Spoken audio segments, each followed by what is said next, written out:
really didn't enjoy it.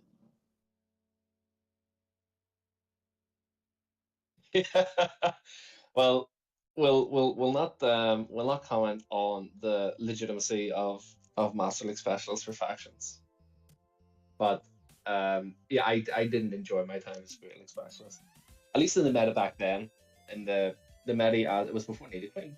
I think it was before Native Queen really rose to prominence. It was the meta Azus Skarmory, Lickitung Sableye meta. Charmander was a big thing. I hated it. It just wasn't for me. This current meta was a lot more fun. It actually is. And I think the first time in Great League that I've ever used Native Queen was in Liverpool. Yeah, I don't use it. It's like, imagine you playing like a racing game and there's, like it's an online racing game and there's one car that's just known to be better than every other car. Like, you'll have people who will refuse to use that car because they think it's too good. That's what it's not that I necessarily think Native Queen is like that car that's too good that you kind of have to use it. It's just that I don't like how it plays. Usually, I don't like how it plays with GBL at least. Like I know it's amazing with GBL, but it's not something that I would enjoy using. It's not something that I could see myself using consistently. Ultra League's different, but for Great League, I've never touched it. I've built 2 Great League Native Queens, and the first time I used them was in Liverpool, and the one little practice tournament we did the week off Liverpool.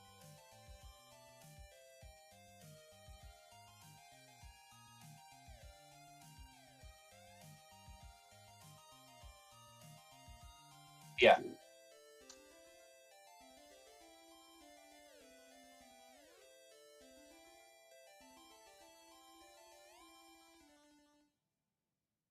No, we didn't have a whole lot of structure to that podcast, so I felt as why I kind of waffled on a good bit. But I didn't know how much detail they want me to go into specific things.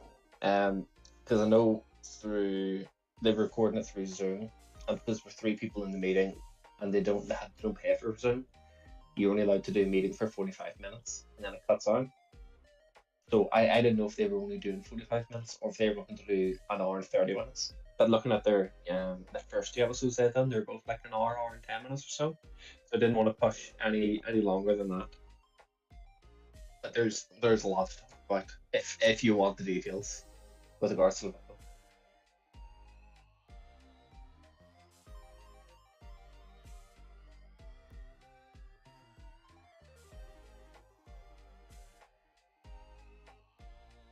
Okay.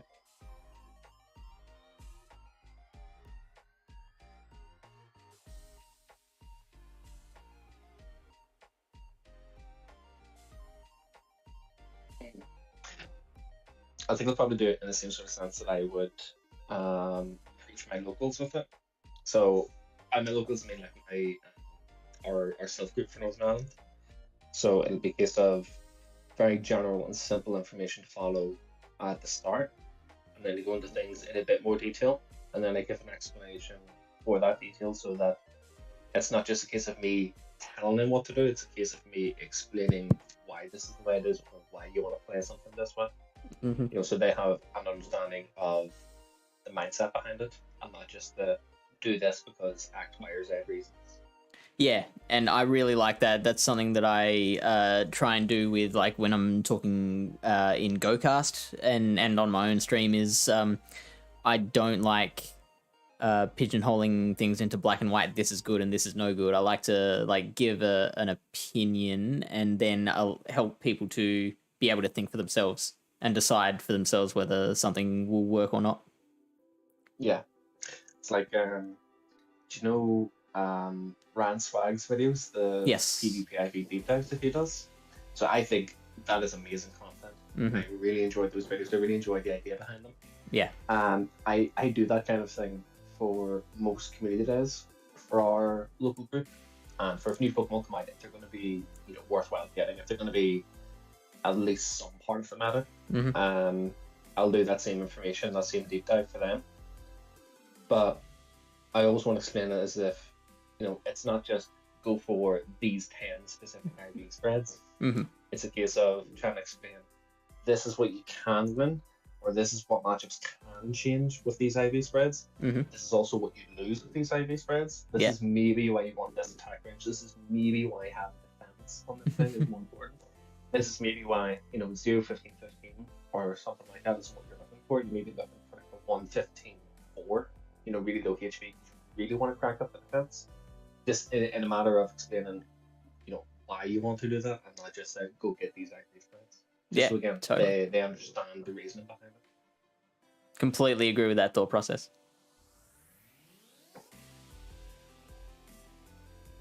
By the way, what tea have you got? Twinings Earl Grey. It is the only tea. It's a very snobby tea, we'll say. I got it in university years and years ago. It used to just be Tattoo Punchana, PG Tips, whatever just bog standard teas. I was in a shopping centre at university many years ago, and Twinings Earl Grey happened to be like on a really, really, really like get them off the shelves kind of offer. It was cheaper than my normal tea. And I'd always known that Twinings Earl Grey was like not the creme de la creme of teas, but like if you went into a supermarket or a shopping centre and you picked up Twinings Earl Grey, people would look at you because it's probably. So I thought, I'll try it out, and I've been ruined for other teas. You can't have anything else. I can't have anything else. Like normal tea now just tastes it tastes like clay. It tastes too like grainy and gravelly. So yeah, I'm absolutely a tea snob. Like this tea it's not expensive, but it's expensive compared to normal tea. I don't care. Do you have the same attitude with your tea as with your PvP in that you don't set hard and fast rules of this is what you must have with your tea? It's like, this is what I have, this is what I suggest. If you wanted to have this, it's up to you. Yeah, pretty much. Like over the couple of years now of GBL, it's been for 2 years. Wouldn't 2 years of GBL now? I've always passed along what my teams are whenever I'm using them. In every season, because I've hit Legend or rank 10, whatever the top rank is, I've hit that in every season. So I'll always pass along what my team is if I feel as though I'm having some decent success with it. And one of them in particular, the team I used at the end of season 3, I used all through season 4, and I used throughout season 6 because Axel Mons weren't common then in season 6. Season 6 was only the start of the Axel Mons being available. Was it back all the way back then? Yeah. Yeah. Cool. So it was the same thing. I used to obviously didn't use in season 5 because season 5 was just 3 weeks of gimmicks. I used the exact same team for Great League. It was G-Fist Speed, Cresselia safe swap with Grassland Moonblast, and Tropius with Urslash as a closer. And I had a lot of success with it. I got decently high on leaderboards in seasons 3, 4, and 6 with it. When I didn't try to get up the leaderboards, it's just that for how I was playing at the time, the amount of battles I was playing, I was just doing consistently well. But no one else had the same success with it because it was a team built for me. It was a team built for how I played. So I apply the same sort of approach whenever I'm trying to give some advice to other people. Is this is what works for me. This is what works for how I play. There's a lot more to how I play than just what this piece of information is that I'm giving you. Yeah. But if you want to know how I play, this is how I play. This is the team style I use. This is the style of team that I like to play. Where you'll try it out, see if it works for you. Yeah. Get any questions? You come back to me. But like that team, the G-Fist Crest Tropius team was probably my most successful team ever for Great League GBL. I can't run it now, but no one else that I knew of had any success with it. I've never heard of it before now. The Nut ran it in season 8, I think, for like a week, and then he came to the same conclusions that I did back in season 6. Several reasons why the team just doesn't work consistently anymore. A big one is Tropius loses the 0 shields to XL Azu, whereas it would consistently win the 0 shields versus non-XL Azu. It was a big blow to the team. Were you running Air Slash? Yeah, run Air Slash. It's the in my opinion, it's the main reason why I don't run that team anymore. As well as that, at the time in season 6 and going into season 7, was the weather ball meta. The Polytoad double Yeah. ice, or a block of snow, Polytoad, like a Swampert or something. Yeah. Like 2 weather ball users and a hydro user with my shot. It was just spam. It was busted. There was too much ice. Too much ice, too much water. So matches, because of the G-Fisk lead into the water or into the ice, and the Tropius into either the ice or the water in the pack, it became a bit too RPS. It was too consistent, in my taste at least. So that and Tropius not beating XL Azu and Zero Shield are the 2 main reasons why I stopped using the thing. I would go back to today, because of the prominence of Dark Poisons. Even though they're not as bad as they used to be, not as bad as were, maybe season 9. Drapion's not as common as it once was. Sure.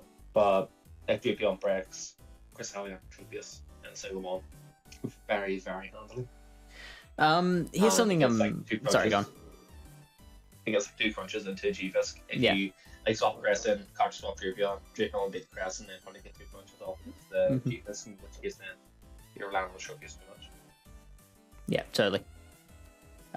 So something I am wondering at the moment is, if you were to go into another regionals tournament right now, do you think you'd stick with the same team, or would you make some changes to it?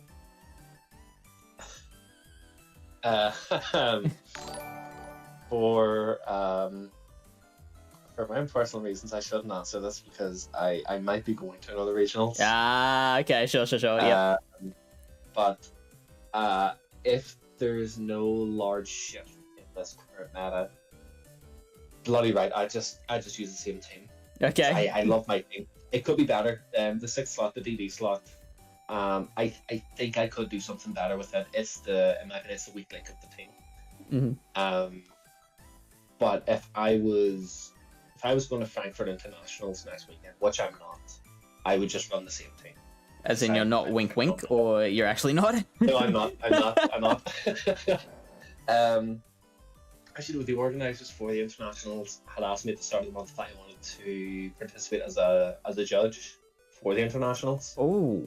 But I couldn't commit to my clinic schedule for work was why they published that month. So there was no way to take the time off. That's amazing though. Like who asks you that?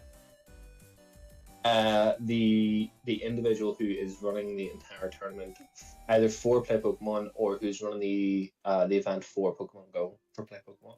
I would approach me directly about it. And what would being a judge have involved?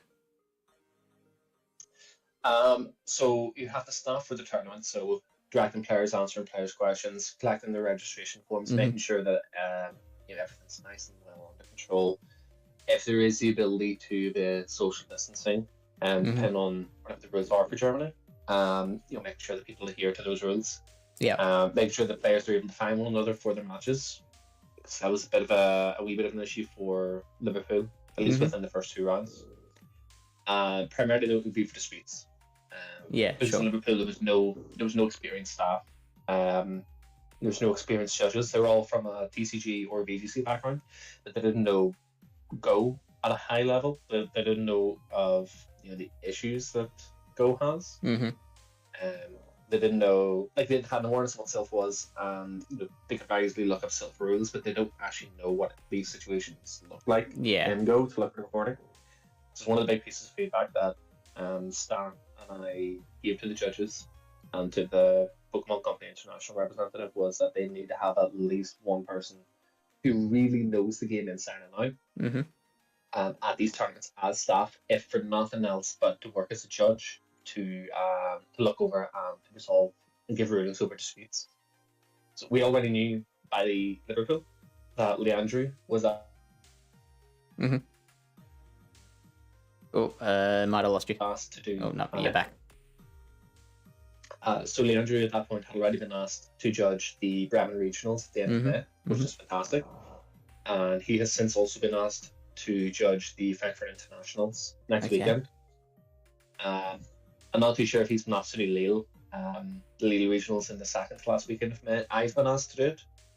and I'm just trying to get confirmation back from the organizer for it, just to confirm before I make any travel and accommodation plans. But I'll gladly go to Lille to participate as a judge to help these tournaments run as well as they can. I'm pleasantly surprised to hear that process is in place, because I remember reading the guidebook for regionals and seeing that there was no process mapped out for dispute resolution. So I'm glad that they've got something there. Yeah. Initially, it was before we even started playing on the Saturday. Yeah, we had a bit of conversation with some of the judges, some of the staff. You know what to do if something happens, if you sit there, you lag out for like 5 straight seconds, you see your opponent's still attacking you. So they had tried to adopt some of the rules from TCG for it, which is understandable because again they don't really know a whole lot about Go. Yeah. But they told us, you know, should anything happen, anything that needs to be looked at by a judge, just raise your hand and continue playing anyway. So like at the time the judge actually comes over, you're looking over your shoulder, you know, where the hell is this person? And like, you know, and the battle's still going, right? Over. Yeah. We were also told initially that we weren't allowed to record the battles. Which was a joke. Yeah. I mean, yeah, we were told we weren't allowed to record like with the phone's own recording software. Yeah. We were told we weren't allowed to do that. That's funny. Thankfully that got changed before we started playing. They made a lot of accommodations for us before we started playing on Saturday because of the concerns that we had raised with them before playing. Your door, like expectations going into the field, they were pretty low. We didn't have high hopes for it at all, and it sank even lower after we talked to the judges before we started playing. So a group of us all just, you know, COVID regulations aside, we all got together and had a big group hug in the middle of the hall, thinking that this will be like the last good thing we actually enjoy about this weekend.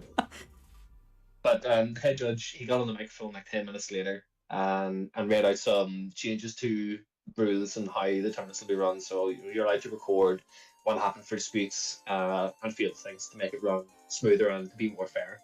So that's awesome. My hats off to the judges. Like, they ran a brilliant show for it. We had someone asking what the team that you ran was, and so we should get to that before I think we've preambled for long enough. Yeah, we've tangented far enough here. So I've got the Deoxys, the Shadow Nido, and the Cresselia. That's the 3 I remember. Couldn't remember the other 3 off the top of my head. There is Diggersby. Yeah. Bloodshot, Fire Punch, Earthquake. Yep. There is Shadow Walrus, Stand-Up Moveset, Part of Snow, Icicle Spear, Earthquake. Yep. And there is Scrafty, again, Stand-Up Moveset, Counter, Pup, and Fall Player. Okay. So, before we get into the nuts and bolts of why everything on this team, first I want to start with, like, do you have a starting point whenever you want to build a team of 6? Like, what is the first thing you consider? Okay, so it differs depending on the rule set, depending on what you're playing.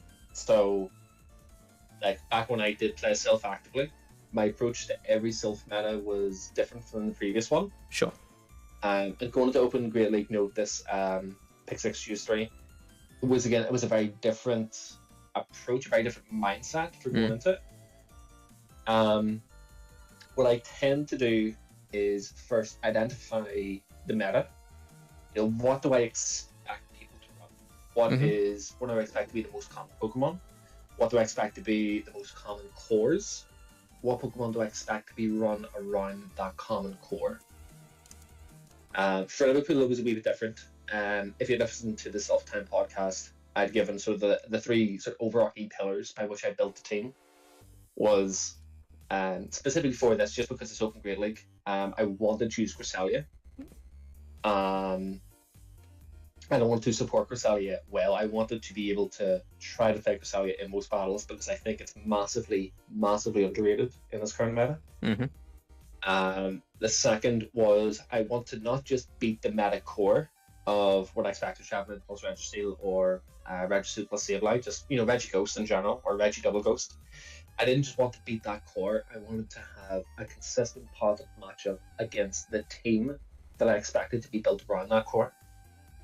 So that would be, Registeel, Chapman, Sableye, Natachan, T-Fisk, Azu, Nidoqueen, Walrein, second counter user in the likes of Scrafty or Vigoroth, Lickitung, slap that in there for good measure.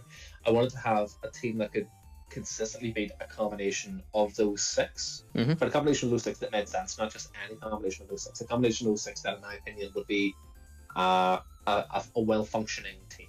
And then the third pillar was that whilst I want to play Cresselia and I want to support Cresselia, and I want to beat not just the meta core, I want to beat the team that I think the meta core will be built with. I didn't want to construct my team in such a way that it's so supportive of Cresselia and it's so a hard counter to the meta core or the team for the meta core that it's not a functional team in and of itself. Sure. Because I wanted the team to be flexible, to give me options, so that I'll never be in a situation where I can only win, or my best case for winning is through RPS, calling lead, calling the switch, calling the back one. I always wanted to have a flexible team that gave me options to play with. But for Silph, it's different. Again, for Silph, I would tend to identify the meta, know what the common core of 2 or 3 is that I think a lot of people will rely on. Try to identify if there's a core breaker for those. It's not always the case, unfortunately, for Silph metas. If you call back to Commander Cup in Season 3, I think, where you had almost every team for a lot of players that were worth their salt had Hypno, Toxicroak, Alola Muck as just an RPS line of 3. And there's very little reason to not run those 3. And there was no consistent core breaker for those 3. Even the likes of Excadrill, which I think was one of the commanders, one of the sort of restricted models that you had to have within your team. Even Excadrill wasn't consistent versus Hypno and versus Toxicroak in the right scenarios. So again, I try to identify what the primary core is, what I think the really common core will be, see if I can break it, and then build a team around supporting that core breaker, or if there's multiple core breakers, supporting those multiple core breakers in a way that, again, I can play flexible lines of 3 with it, that I'm not shoehorned into only having one good option as a team of 3. When you are looking for those core breakers to the most common core, how often would you find something that will be able to beat, say, all 3 at once as opposed to each one individually? Like, for example, there are some, they're like the hard walls versus the soft counters. Yes, so I understand what you mean. It's never the intention of getting something that could beat, like 1v3 a full team of these things. It's always a case of getting something that has a consistent matchup against that core duo or that core trio. So for the likes of Open Great League at the moment, Regi Double Ghost is it's a good team. It's a absolutely free team if someone is unprepared for it. You can just throw Registeel Double Ghost at someone. If you go to the Frankfurt Internationals and someone isn't prepared for Registeel plus Ghost, you can shove Registeel, Sableye, Shavnet down their throat all 3 battles. It's hard to handle. So the intention isn't to get something that can 1v3, like Registeel, Sableye, Shavnet. It's to have something that has consistent matchups versus all 3 of them. Sure. Consistent in a way that it's ideally I can win 0 to 1 shields or 1 to 2 shields if needs be, or if I need to go even shields, I come out of it with a lot of energy or a lot of HP left, so I'm still a threat to the next one. Right. But at the very least, I want it to be consistent matchups that don't flip on 2 or 4 turns of an energy lead for my opponent. Matchups that don't flip on 1 or 2 sneaks for in their favor. So, for example, I don't think Scrafty is a good core breaker for Registeel plus Sableye, because Scrafty is playable versus both, but it doesn't consistently beat them both in even shields. So, for example, if you look up on PvPoke now, Scrafty versus Registeel, if Can do. Registeel goes straight Focus Blast, Scrafty wins 1-1 shields, or it will win 1-0 shields with 2 power punches. The Registeel doesn't make the second Focus Blast. But if you give Registeel 4 lock-ons energy lead, if you make it go for Zap Cannon first, which is shielded by the Scrafty, then the Registeel will always make a Focus Blast after that, which will then KO the Sableye. So again, while Sableye will win that matchup, it has to go down an additional shield more than it would normally like to. So it's not consistent. It's not a matchup that you can bank upon, because there is variance within the matchup. There are options for Registeel to win that even shields based on that energy lead. Yeah, I've actually got here that this will be IV dependent, but Registeel winning the straight ones with 1 HP left. Yep. So yeah, very close, isn't it? Yeah, so it's super close. Bunnyman on chat here. Are you following the chat at all? Yeah, I have the chat. Yeah. So if you see something in the chat that you want to respond to, you can feel free to just go ahead. I don't have to direct the conversation. You can just go ahead. But yeah, I'll be keeping an eye on chat, and anything I can kind of respond to without interrupting such a gold mine of a train of thought. You have me fish until you need to go to bed. I'd love hearing you. I love hearing you talk, because like it's such a. You can talk for so long without any of it dropping in quality, if that makes sense. Like everything you say. That's the one thing I'm always worried about. It's all such good stuff. Okay, so back onto what I would consider to be the core breaker. Yes. As I said, Scrafty, not consistent versus Registeel, because given circumstances, you might have to go down a shield as Scrafty in order to beat the Registeel. Granted, you come out of it, you've only taken lock-on damage, you'll be at -1 attack, neutral or +1, depending on how many power punches you've thrown. But you have to consider, is your Scrafty going down a shield to this Registeel in order to beat it? Is that worth beating it for? So what I mean by that is, yes, you have a Scrafty that's only taking lock-on damage. It's maybe at neutral attack, maybe at -1, maybe +1 attack. May have some energy, depending on how you've decided to play the matchup out. How likely are you going to pull that shield back against what they bring in next? For example, do they have an Azumarill in their team of 6? Do they have something that just does not care about dark damage? For example, like possibly an Mamaclimbs, hypothetically. Yeah. How valuable is it to your opponent to be up those 2 shields?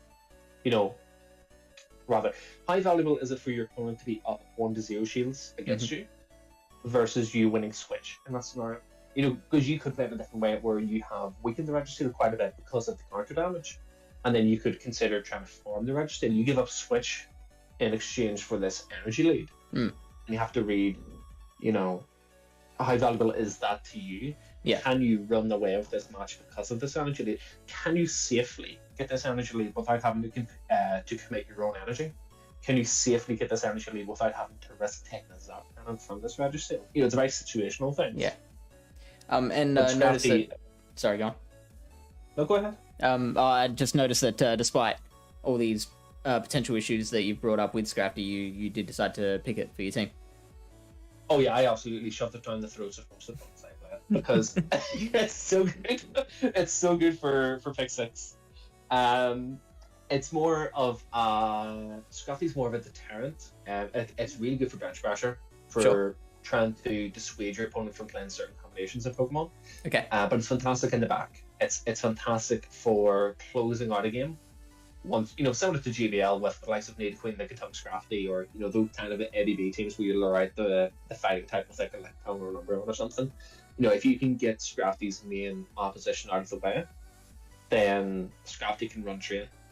Likewise, if someone's really ill prepared for Scrafty, where they only have one or two proper good answers, which usually are a Zoomer and Madasham, which Corsalia loves to face. It's that bench presser that Scrafty applies, that you're either forcing your opponent to play both a Zoomer plus Madasham together in a team of 3, or you're forcing them to lead one of them, in which case their options, what they have available to them, are very predictable. You're only having to worry about 2 potential team combinations. You're looking then at your team of 6, what options, what teams you can create that can give you then consistent matchups against both variations of those teams of 3 that you can reasonably expect to see. So that's what Scrafty does. Right. In terms of the actual hard counter for or the core breaker, that's what Diggersby was for Liverpool, because it just absolutely dunks on registry. It can 0-1 a Sableye going straight Earthquake, no baits, although it's quite IV dependent, and it's not a great matchup against Traveling, but it's a consistent head-to-head win. Or even if you just have that one mod shot lead, assuming that you haven't lost maybe about 20% of Diggersby's HP, you will win even shields against the Traveling. You will exchange fire punches for seed bombs. It takes 3 seed bombs to KO the Diggersby, it takes 3 fire punches to KO the Traveling. So long as you have either even energy, or you have at least a tiny bit over 80%, you can be a little bit behind on energy and you can still clinch it out. Overcome that. That's what Diggersby was for the core breaker. So to answer your question, Angry Bunny Man, being able to identify the cores for meta seeds important for the strategy, how do you figure those out? Experience is first and foremost. GBL is actually great for that. Reading into trends, into what people are playing. So early into the season for Great League, you've seen quite a lot of Registeel Double Ghost, Registeel Sableye Madasham, Registeel Traveling Madasham, and the reverse order, Sableye Madasham Registeel, Traveling Madasham Registeel. You see a lot of Nido Double Dark, Nido Normal Dark, Nido Normal Scrafty. Because you see that same team or the same team archetype over and over again, Scrafty Double Steel, no Scrafty Double Steel, Madasham Double Steel is still a very popular thing as well now, with Madasham, G-Fisk Reggie in face of the Bastidon. It gives you a good idea of what types of cores are successful, what types of cores work well together, what types of cores you can just splash onto a team together. Further to that is looking at the practice tournaments that people have run. So Mazer, as of this month I believe, have been running a weekly Open Great League tournament. You also have So Tactical running his Flash Friday Open Great League tournaments for the past couple of weeks. Inadequance, Martine, has also been running some Flash tournaments for Open Great League practice. So looking at the results from those tournaments, seeing what teams have won the tournaments, seeing what types of teams have been successful within the tournaments. Again, to give an idea of what within Open Great League right now looks good. I'm looking at those teams, trying to identify what cores of 2 can they, play together. What cores of 2 within these successful teams can they just throw into a line of 3?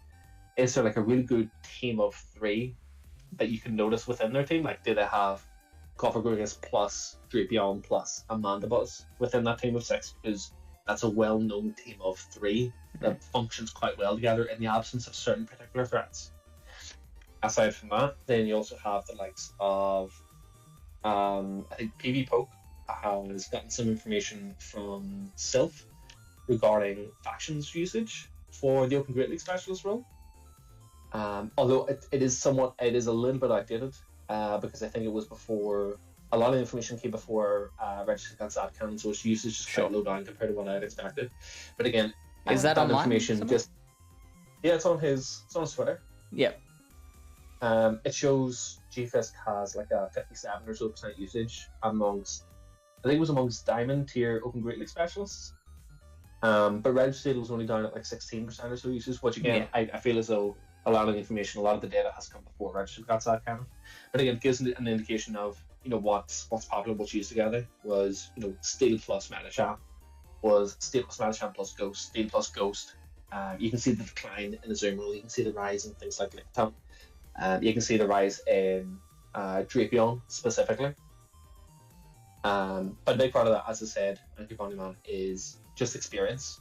Playing the game competitively, trying to play at a high level for around 3 years now. You get to notice trends, you get to notice what holes aren't filled within a current meta, and so what cores can take advantage of that. So, like my team, for example, where Cresselia, Deoxys Defense, Shadow Walrein, Shadow Nidoqueen, Scrafty Diggersby, my team really takes advantage of the lack of basically Araquanid. Once Araquanid comes out, I can't run my team anymore.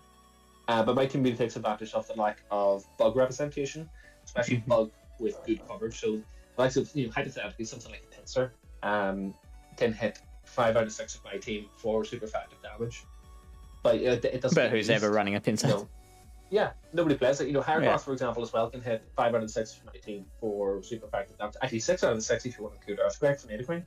But it doesn't get used. There's that hole in the meta that my team really fits into, where there isn't anything that's really common or anything really that's getting used whatsoever that can break that team. So I identified this niche with how I build my team, that I don't have to worry about one single Pokemon really running train on me. Except Talonflame. Talonflame ruins my team. I do want to backtrack a little bit to something that we were covering before about like a hard versus soft counters to a common core. Okay. And you were saying that it doesn't have to be something that comfortably 1v3s all of them. It's just something that does well enough to not be flipped by 2 or 4 turns or a couple of sneaks. So when that situation has been satisfied, would it necessitate having to bring multiple Pokemon to break that core? Because obviously if the one Pokemon you pick can handle each one individually but not all 3, then would you get into a situation where you've used that Pokemon to counter X and now you need another core breaker to be able to counter Y and Z? Yes. So to put it into sort of layman's terms, what I think you should explain is that you need multiple counters to these specific threats on your own team, because otherwise you'll lose to essentially an ABB version of what you're trying to cover. Right. So if you only have one good counter for a ghost type on your team, then you can't really handle an ABB double ghost as the double B. Because you'll never get that Pokemon you have to match up against both ghosts then. So yes, absolutely, that is something I do consider. I don't have a hard and simple rule of I need 2.5 counters or anything that I don't need to have a hard and simple rule of 3 to 4 counters for something that's simply meta. What I do like to do though is I like to have, if there's a specific type of core breaker that I want, if there's a specific core that I want to try to break, I want to ideally, if it's possible, try to break it with 2 different Pokemon that do it in different ways. Yeah. So say hypothetically you wanted to break a Azumarill plus Galarian Stunfisk as a core. Okay? So there's a lot of ways to do that, but a lot of them involve the same kind of idea, which is throw grass at it. Because grass types will consistently beat Azumarill, and grass types resist the Earthquake of the Galarian Stunfisk. Galarian Stunfisk has to go for the Rock Slides, and for the likes of Beginning Superior, even Venusaur to an extent, the Frenzy Plants, they just overpower both the G-Fisk and the Azumarill. But what if you wanted to beat that core in a way that doesn't use the grass types, or that doesn't use something that's at least grass type itself? That's a wee bit harder to do then. So you have something like Surfetched, which will beat the Azumarill, although it needs to go down shield to do it, but will come out with so much energy if you play the matchup right, that you will pretty much always pull that shield back. Mhm. Like it has that counter damage then and the neutral damage in Leaf Blade for the Glaring Stunfisk. But it does it in a different way because it's not necessarily weak to some of the same things that you'd be worried about with the grass type. So you're not as worried about facing like a Drapion when you have your Surf Ash, as opposed to using the likes of a Superior or a Venusaur. But they do share that weakness then to fly, so that's something you need to accommodate for. In trying to break Azumarill plus G-Fisk, I wouldn't use two grass types. I would try to use, for example, a grass type, but something else that can break the core, but using has a different type fast move, is a different type of Pokemon altogether in terms of it's The a role really that it plays. hard-hitting Pokemon, or this one's really, really bulky, and it wins through, it beats them both through attrition more than hard-hitting nukes. So you don't mind, say, as an example, having one grass Pokemon and then a Pokemon that has a different role but still has a grass type move, such as Surf Edged? Yeah. So that I think is perfectly fine. You're doubling on that coverage. You have to consider, is that coverage really worthwhile for the rule set or for the format that you're playing? Yeah. So you'll notice that in the team that I use in Liverpool, there are 3 things with ground type moves. Walrein's Earthquake, Diggersby's Earthquake, and Nidoqueen's Earth Power. I'm tripling up on that coverage, but is that coverage worth having for this format, for this rule set? And the answer is yes, it absolutely is. Ground type damage is incredible in Open Great League right now because flyers are next to non-existent because of the popularity of Registeel and Glaring Stunfisk. Grass types pretty much don't exist aside from Trevenant because no one's really running Lurantis yet. No one's running Venusaur. No one has the cojones to run a Shadow Shifter yet, which, if played right, I think that is a pretty good pick. So you have again, Walrein, Diggersby, Nidoqueen, they're all my ground type users, but they all beat the main ground resist you actually see in its format. Yeah. Which is Trevenant. So, they're neutral, they're strong neutral stab in the case of Diggersby and Nidoqueen, their strong neutral ground type damage goes uncontested. So whilst I'm tripling up on that coverage, 3 of my 12 charge moves are all hitting for that same type. It doesn't matter because nothing resists it. I don't need the coverage, I just need that strong neutral hit. So for example, something again like in Open Great League in seasons seasons 4 and 6, where Azumarill plus G-Fisk was the meta and it was the core to beat. It didn't matter if you doubled up on grass type damage because that grass type damage was so valuable for that meta. It was perfectly fine to overdo it. Again, that's why I had my G-Fisk Cresselia Tropius team. I've got grass on the Cresselia and I've got Leaf Blade on Tropius to double up on that grass coverage because, in my opinion, that grass coverage it's just so valuable for that meta at that time. Do you still think that Registeel Trevenant is the meta core to primarily focus on? Yes, not due to its power, but due to its popularity. Yeah, that makes sense. If you're thinking of trying to prepare for something like Liverpool, where every single individual battle matters, it's not like GBL where it doesn't matter, I lost this one, top left, just go to the next one because you've got 100 battles today or 105 if you carry a set over. You ideally are in a position at these events you do not want to lose. You want to try to win every single battle because every single individual battle really does count. So you can approach it from multiple different fronts in terms of how you build your team, but a good thing to always consider is, what am I going to see? What's going to be common? And that answer is Registeel plus Trevenant, or in general Registeel plus Ghost. So in my opinion, you should have some core breaker, you should have some good means to break in Registeel Trevenant, Registeel Sableye, or Registeel Sableye and Trevenant as a core.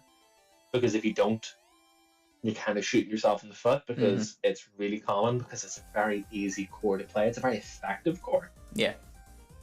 And as such then, because you could say hypothetically 60% of your matches, 3 out of 5 of your opponents aren't going to be using this, or they're going to have this in their team of 6, you should be over prepared for it then, if that makes sense. Yeah. You're playing the numbers game.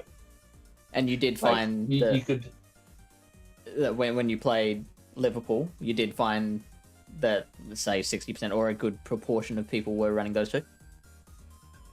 So from my experience, based on the opponents that I faced, it wasn't that common. But according to others that I've discussed the event with, it was very common in their experience. Sure. I encountered a lot of Registeel, One Ghost, Medicham, and Sableye and Walrein teams, like that 5 out of 6 together. So that was at least 4 of my opponents over the full weekend. Mm-hmm. Maybe 5 of my opponents over the full weekend had that kind of structure of team.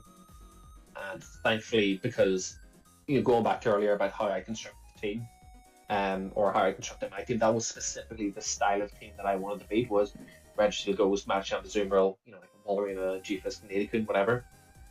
So I, not to toot my own horn, but I rolled over most people in the tournament.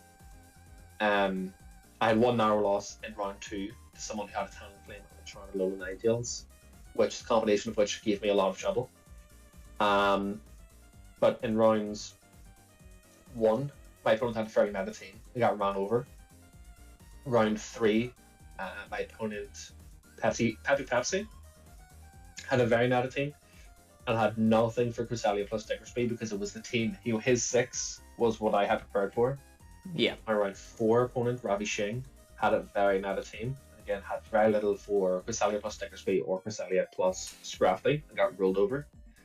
Round 5 was Stan, who was prepared for what I had. Round 6, Losers Finals on Saturday. Safil had a very, very meta team, who again just got rolled over. Sunday, Losers Semis, JB Cow had a quite meta team, but had a wee bit of a twist because he had Toxicroak. But again, he got rolled over by Cresselia plus Diggersby. Or he got rolled over by Diggersby at least. I can't remember if I played Cresselia against him. Losers Finals against the Mind Joke had a very meta team who had nothing for Cresselia plus Diggersby as well. Sure. So got rolled over by it.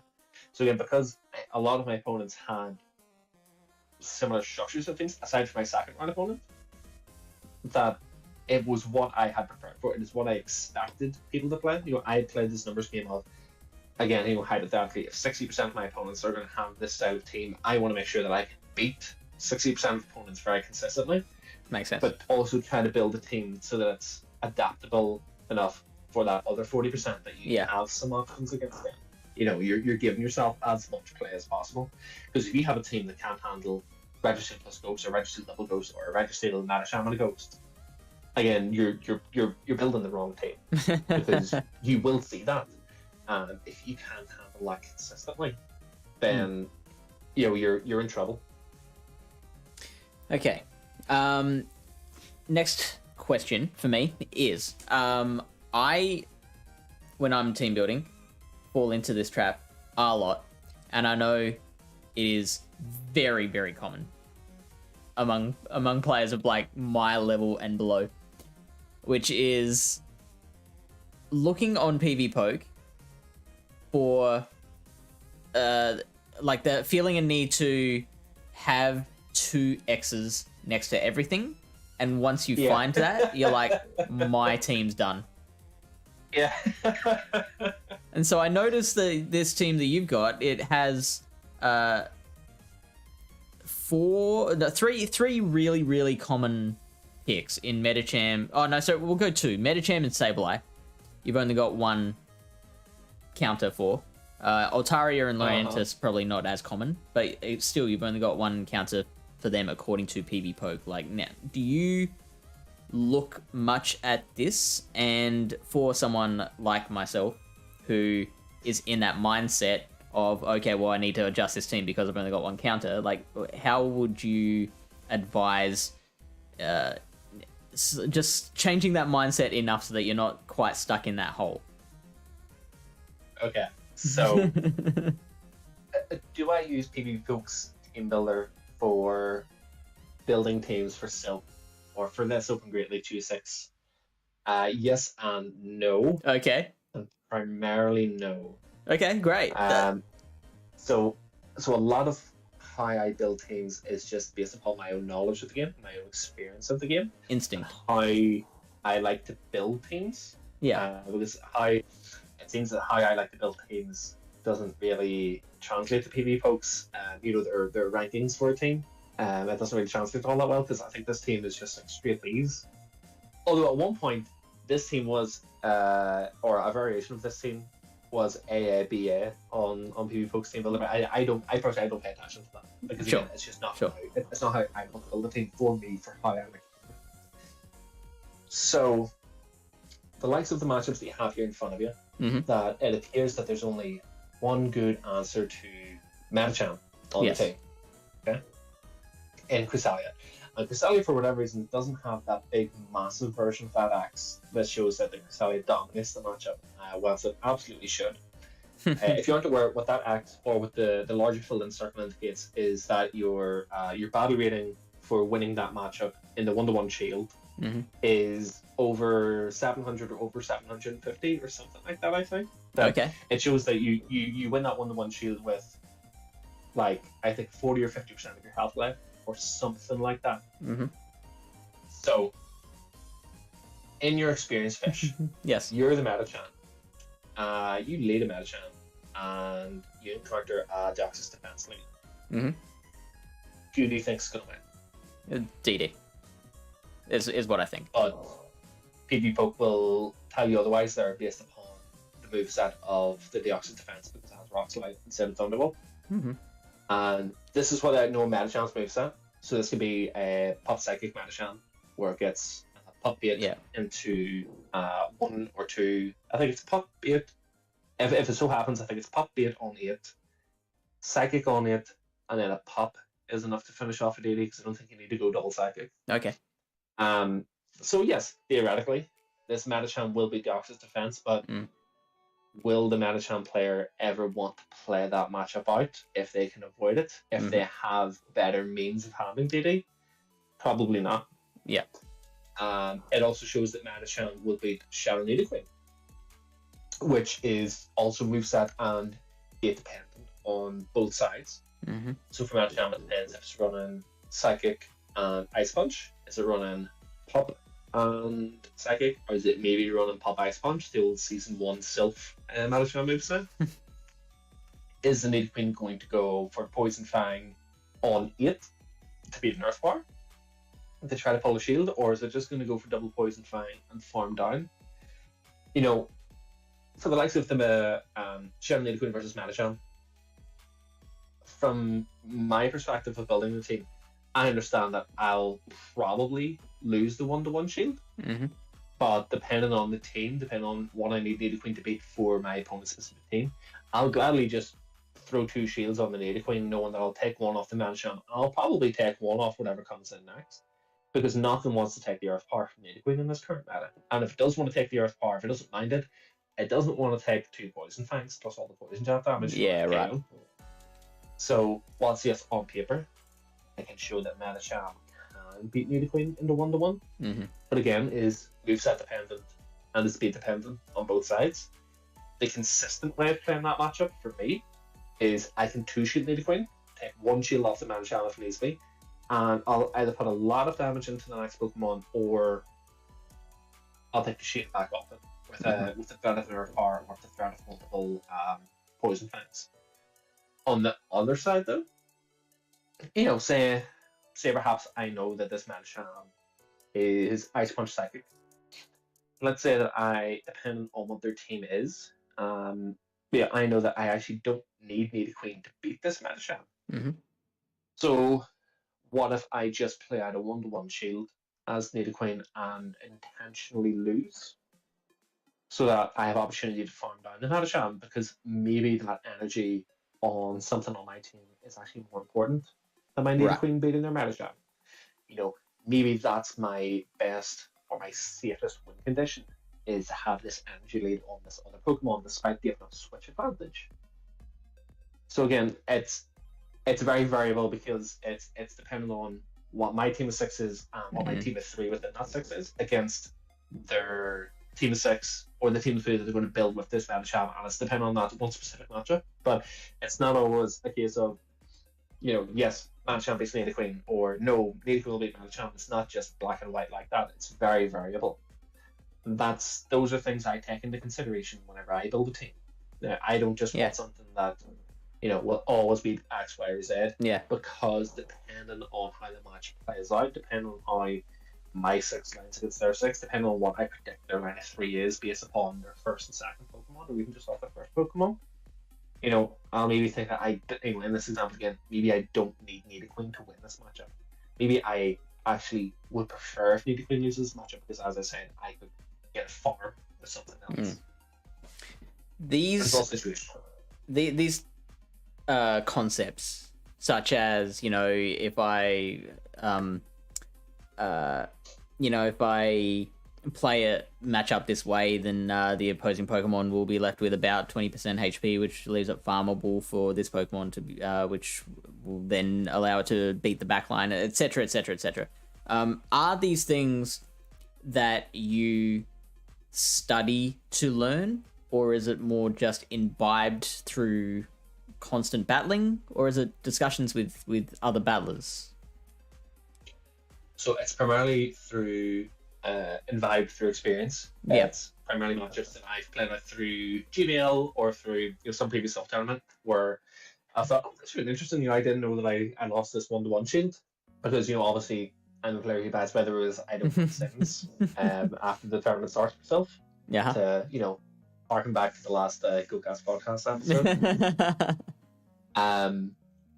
Where I'll take note of that. Just mentally, I'll think like, oh, I didn't know that I lost that 1-to-1 shield. But now that I know I lost it, like that's a really good farm range for resisted Shadowfall damage, or I could maybe lock on that thing down to the Registeel without risk of taking a charge move. I'll just remember that. I'll just keep a note of it. Yeah. When it came to Liverpool, there were some very tricky things, very tricky matchups that I did make note of. Again, just mentally, I didn't write anything down. That were not things you will ever see on PV Poke. That I actually got to play out one of them, only one of them. And it was based upon Stan's Lickitung safe swap against my team. If you haven't seen that matchup, I think it's maybe game 3 or else game 4. No, it's game 2 of set 2 against Stan in the finals. In the finals. Yep. It's Walrein lead versus. It's the game he plays the Mandibuzz lead. It's Walrein lead versus the Mandibuzz. He safe swaps the Lickitung. I do 6 Powder Snows, and I don't throw an Icicle Spear. I swap to Scrafty. I throw Power Punch on 5 counters, and then I just counter it all the way down. I don't shield any charge move from the Lickitung, because I know if he goes straight Body Slam, I will live with 3 HP. Wow. And depending on IVs, if he hits for that 1 extra damage with Body Slam, it means that I'll actually KO him, I think, 2 counters earlier.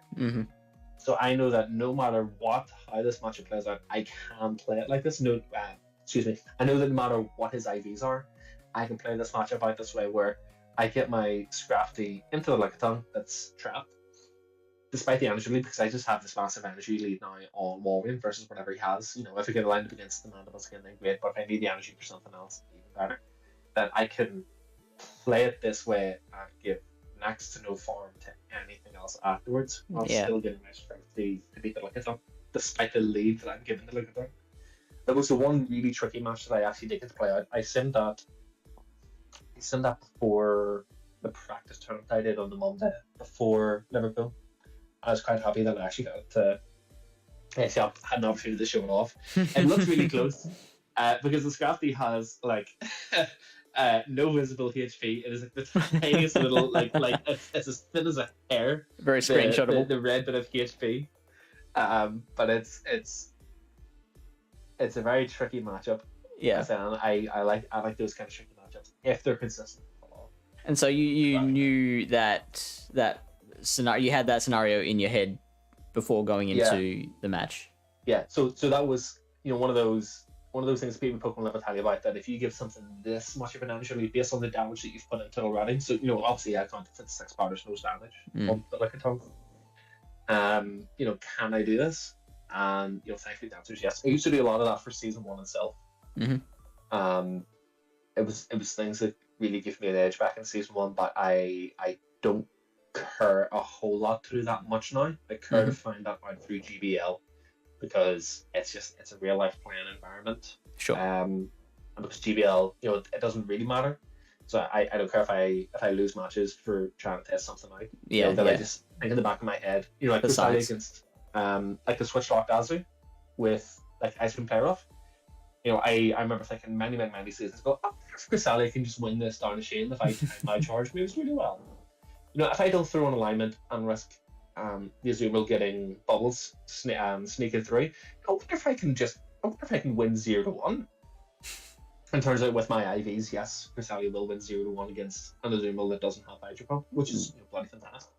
I did lose a match trying that because I did think that I had to throw an alignment, but I think it turns out that my Crusalia will win it with like 2 or 3 HP left. Assuming I swap in full HP Crusalia into the Azumarill with no energy. Yeah, like things like that. Yeah. Do these situations only have to happen once for you to be able to recall them again forever? Or like do you have to be in that situation multiple times before you finally commit it permanently? Multiple times. Yeah, sure. So I want to know how I want to know if I can replicate that situation, that it's not just a one-off. I want to know if do I need to throw? It's not just a case of do I need to do my charge timing perfectly? Throwing one turn before the end of their fast move animation, like 1 cycle cut to 1 bubble for Crusalia versus Dribble, for example. It's not just a case of doing it that perfectly, but more trying to do 4 cycle cuts to 3 bubbles. So I'm still losing that 1 turn, but I'm losing that 1 turn over a longer number of turns, or again doing 7 cycle cuts to 5 bubbles. So again, I'm losing that 1 turn, but over an even longer period. Or doing 10 cycle cuts to 7 bubbles, so 20 turns to 21 turns. Again, losing 1 turn, but over an even longer period of time, so that my inefficiency for not throwing an alignment is less because I'm not throwing 1 cycle cut to 1 bubble. If that makes sense. Yeah. I want to know how many turns, because that's just how I play. I play for consistency. I will almost never throw on alignment if I can avoid it. I want to know how many turns I can give up and still win this matchup.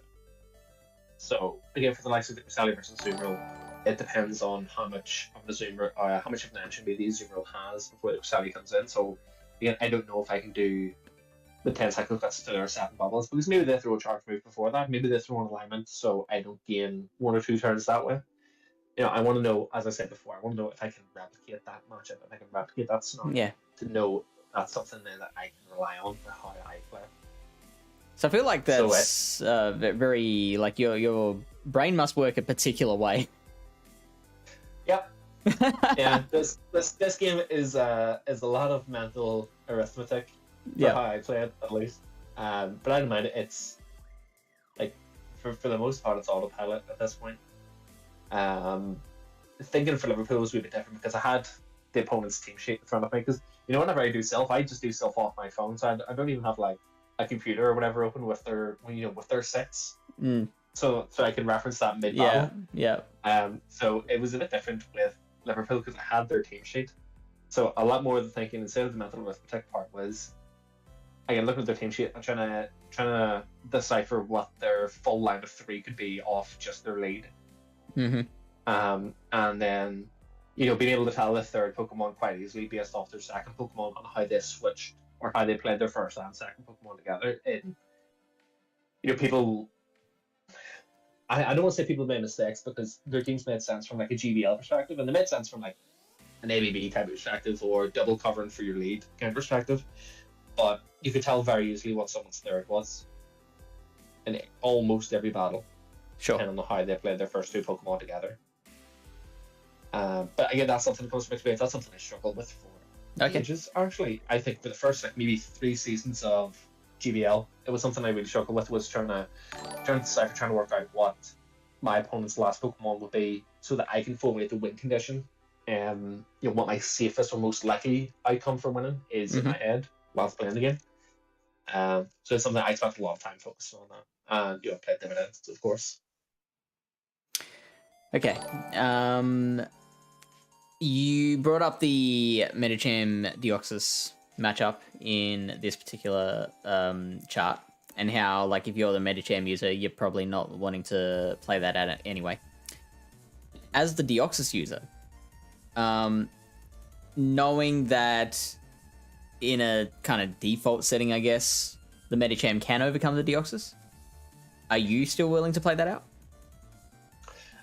So, like everything else is situational. It depends on, if I'm willing to lead, say it's even health, even energy, lead Deoxys versus lead Medicham. It depends on, why have I led Deoxys? What do I have in the back? What do I think they're going to play in the back with the Medicham? Do I need switch to have best chance at winning this matchup then, or winning this battle? Am I better off by getting the Medicham low and farming it with something? Am I better off losing switch but gaining a 2-to-1 shield advantage? It just comes down to what do I think will give me the best chance, or the most consistent, or the safest way of winning, is how I like to approach the matchups, or how I approach battles in general. So in a vacuum of 1v1 and there's no team of 3, if I'm the Deoxys versus the Medicham with Rock Slide without Thunderbolt, I would look into the matchup a wee bit more to see exactly how Medicham was winning this, and to know what the likelihood is for Deoxys to actually lose this. Because I think even with Thunderbolt in a 1-to-1 shield, it's probably based on an Ice Punch bait into hitting 2 psychics, maybe, or maybe it just goes for 4 Ice Punches. I don't know. But I would just need to consider what gives me as a Deoxys user the best chance of winning, even if that means something as absolutely silly as the Deoxys user going down a shield against a Medicham lead. Take guaranteed switch, because if I know, based on what I predict their second and third Pokemon to be behind the Medicham lead, and how that would line up with what my second and third Pokemon are, is me winning switch enough to win the battle? Is that all I need? So it's entirely situational. So, is it a fair statement to say that when you enter a battle, your Pokemon is revealed, their Pokemon is revealed, you then, kind of your first decision that you have to make is, what am I going to prioritize here? Switch advantage, shield advantage, energy management, that kind of thing? Yes. So, in that, assuming the game works fine, because my phone has tendency to overheat and has a lot of memory loss issues, because I lose a lot of turns. In that, 4, 3, 2, 1, go, in which you've already seen your opponent's lead and you've shown your lead, I'm trying to figure out then what my best course of action is to win this battle based upon, if it's a Silph or Open Great League, if it's an open team format where I can see my opponent's team, I'm trying to figure out within those 4 or 5 seconds, what is my best chance of winning this battle based upon the team that I've brought against the team that I expect them to have based upon their lead. So, for example, if I say someone has Registeel, Sableye, Chavnet, Medicham, G-Fisk, Walrein. If I see Registeel in the lead, then I'm thinking, okay, options include Registeel, Sableye, Chavnet, Registeel, Sableye, Medicham, Registeel, Medicham, Chavnet. And they can maybe do something like Registeel, Nidoqueen, and Sableye, Registeel, Nidoqueen, Medicham. So I'm trying to think, amongst all those options, what do I think is the most likely? And how does my team match up against that particular team as is at the moment? What do I need to try to do to win this? Do I need to win switch? Do I need to play a safe swap? Do I need to try to gain shield advantage somewhere to try to run away with the match by building up a big energy lead, exchanging my shield in return for that, and running away with it? So again, it's all situational. It just depends on the opponent.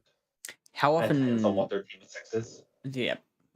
So how often do you personally read correctly as to what their backline might be? Very often. Sure. Very, very, very often. In open team formats, I would get my opponent's team of 3 off their lead correct. I'd say probably 4 out of 5 times at least. And I can almost always decipher their third Pokemon based off their second Pokemon, and their lead, depending again on how they play their first and second Pokemon together. Right. If they're in like a generally negative or a horrible lead matchup, and they, obviously if they stay in, they don't swap out. Obviously, it gives you an indicator that your lead is also really good against their third Pokemon, to the point that they don't want to swap out at all. So again, you can use that information to try to decipher, what their third Pokemon is, or if they're very willing to safe swap at the start of a battle in the event that they're facing a bad lead, then you know that their third Pokemon is very likely also to be good against your lead. So again, you can use that to try to decipher what their third is. It can get a wee bit trickier if they're clever enough to try to catch a charge move off your lead in the event that they have a bad lead matchup, like say Metachamp versus Cresselia, but they stay in long enough you build up the move boss and they try to catch the move boss on something. That can be a bit trickier then, because it might indicate that maybe their third Pokemon is really good against Cresselia, or maybe the third Pokemon isn't that good against Cresselia, but it can beat Cresselia up the shield, it can beat Cresselia spend financially itself. So that becomes a little bit harder to decipher. But again, because you have your opponent's team right in front of you, you have their 6, you have that constant reference throughout the battle if it needs be, to try to decipher what their team is. But to answer the question, as I said, at least 4 out of 5 times I'll get the team right based off the lead, and almost every time I'll get the third Pokemon based off how they play their second Pokemon with their lead. Yeah, awesome. All right, so let's try and build a team from scratch then. I did hear you say that you would have liked to run Talonflame. Now, yes, you also said today that you might be participating in another regionals and you don't want to reveal the strats too much there. Was Talonflame a Pokemon that you were considering using the next time around? Because if it is, then we might just go with a different Pokemon this time. Nope, it is perfectly fine, because if someone sees this, if we build a team and if I decide to run this team, and if someone wants to hard counter this team, let them have at it, and let them roll as many dice as needs be for them to match up against me at one of these tournaments. Yeah, that's fair. So Talonflame was something that I did consider using for Liverpool, but I'm generally inexperienced with using it in Great League. Yep. I think that it's a Pokemon that is difficult to play well, but that if played well is an absolute threat, an absolute monster in this current meta for up in Great League Pick 6, Choose 3. It's not much of a GBL mon. I don't rate it as much of a GBL mon right now, but for Pick 6, Choose 3, like Diggersby, I don't think is that great in GBL, but I think it's fantastic for Pick 6. I think Talonflame, if played well, could absolutely run away with a lot of battles. Can you talk to me a little more about that difference between what makes a Pokemon good in GBL versus Pick 6? So, I think, in my opinion, core breakers are much more important and have the potential to be much more impactful in Pick 6 than in your GBL. So, in GBL, you have certain styles of teams. Yeah, you have your ABB teams. So that's not necessarily like your hard ABB like Bastiodon, Double Razor Leaf, Obstacle, Double Charm kind of things. It's a simple ABB team like Powder Snow, Lola Ninetales, Weather Ball, Politoed, and Swampert. It's Ice Double Water. Sure. It's Reggie Double Ghost. It's Altaria Double Fighting. Like you have that kind of structure thing. You have ABA teams, which I personally hate, which is the same as before, but it's instead of a Lola Ninetales, Powder Snow, Double Water, it's Water, Powder Snow, Lola Ninetales, Water. Another water. Right? Hypothetically, as an example, that's a terrible version of an ABA team, but you catch my drift. Yeah. You have the quote-unquote balanced teams, which are just 3 Pokemon that all support each other quite well. So you have things like Azumarill, G-Fisk, and Tropius was a thing back in Season 3 and Season 4 as a balanced team. Just 3 bulky Pokemon that all covered each other in any combination quite well. Sure. Then you have like subdivisions of that. You have balanced teams that are also ABB. You have safe swap teams that are just a really good duo core, like Skarmory Swampert, that have a good safe swap, like Drapion or Sableye. You know, Pokemon is just known for being a good safe swap in general play. Then you have safe swap teams that also happen to be ABB teams. You have teams that look like balanced teams but actually function as ABB teams with a really underrated safe swap. But you see these same teams at a higher level. You see these same designs of teams, these same ideas, these same structures of teams. Yeah. Over and over and over and over. But in Pick 6 Choose 3 you don't. Sure.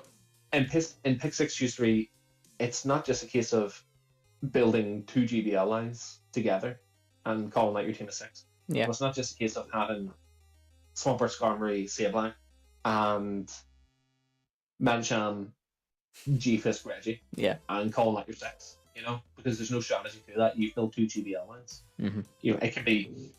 If you're only willing to play those 2 GBL lines, you're not really going to accomplish much because you're essentially flipping a coin that your opponent can't handle both lines with the same team. Yeah. So for that reason, in GBL, because it's only 3 Pokemon, and you never know what your opponent's going to bring, and even though you see the similar structures of teams time and time again, and yes, there are certain teams and certain Pokemon that are much more common than others, you can't bank on seeing those Pokemon, so core breakers aren't as effective for GBL. Yeah. So that's why I think that like Diggersby is kind of so for GBL, but Diggersby is a monster for Pick 6. Because it breaks so many common cores. Yeah, it breaks the Reggie Ghost, it breaks Reggie Double Ghost, it breaks Ghost Double Steel with like a G-Fisk.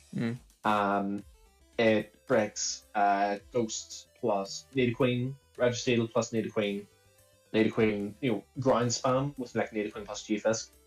It has play versus grass types that aren't Trevenant. Its only real losses are fighting types and flying types. Flying types, as I said before, just really aren't that common in Open 6 right now. So you could have theoretically a team, someone's Pick 6 and it has 5 Pokemon that are all weak to Diggersby.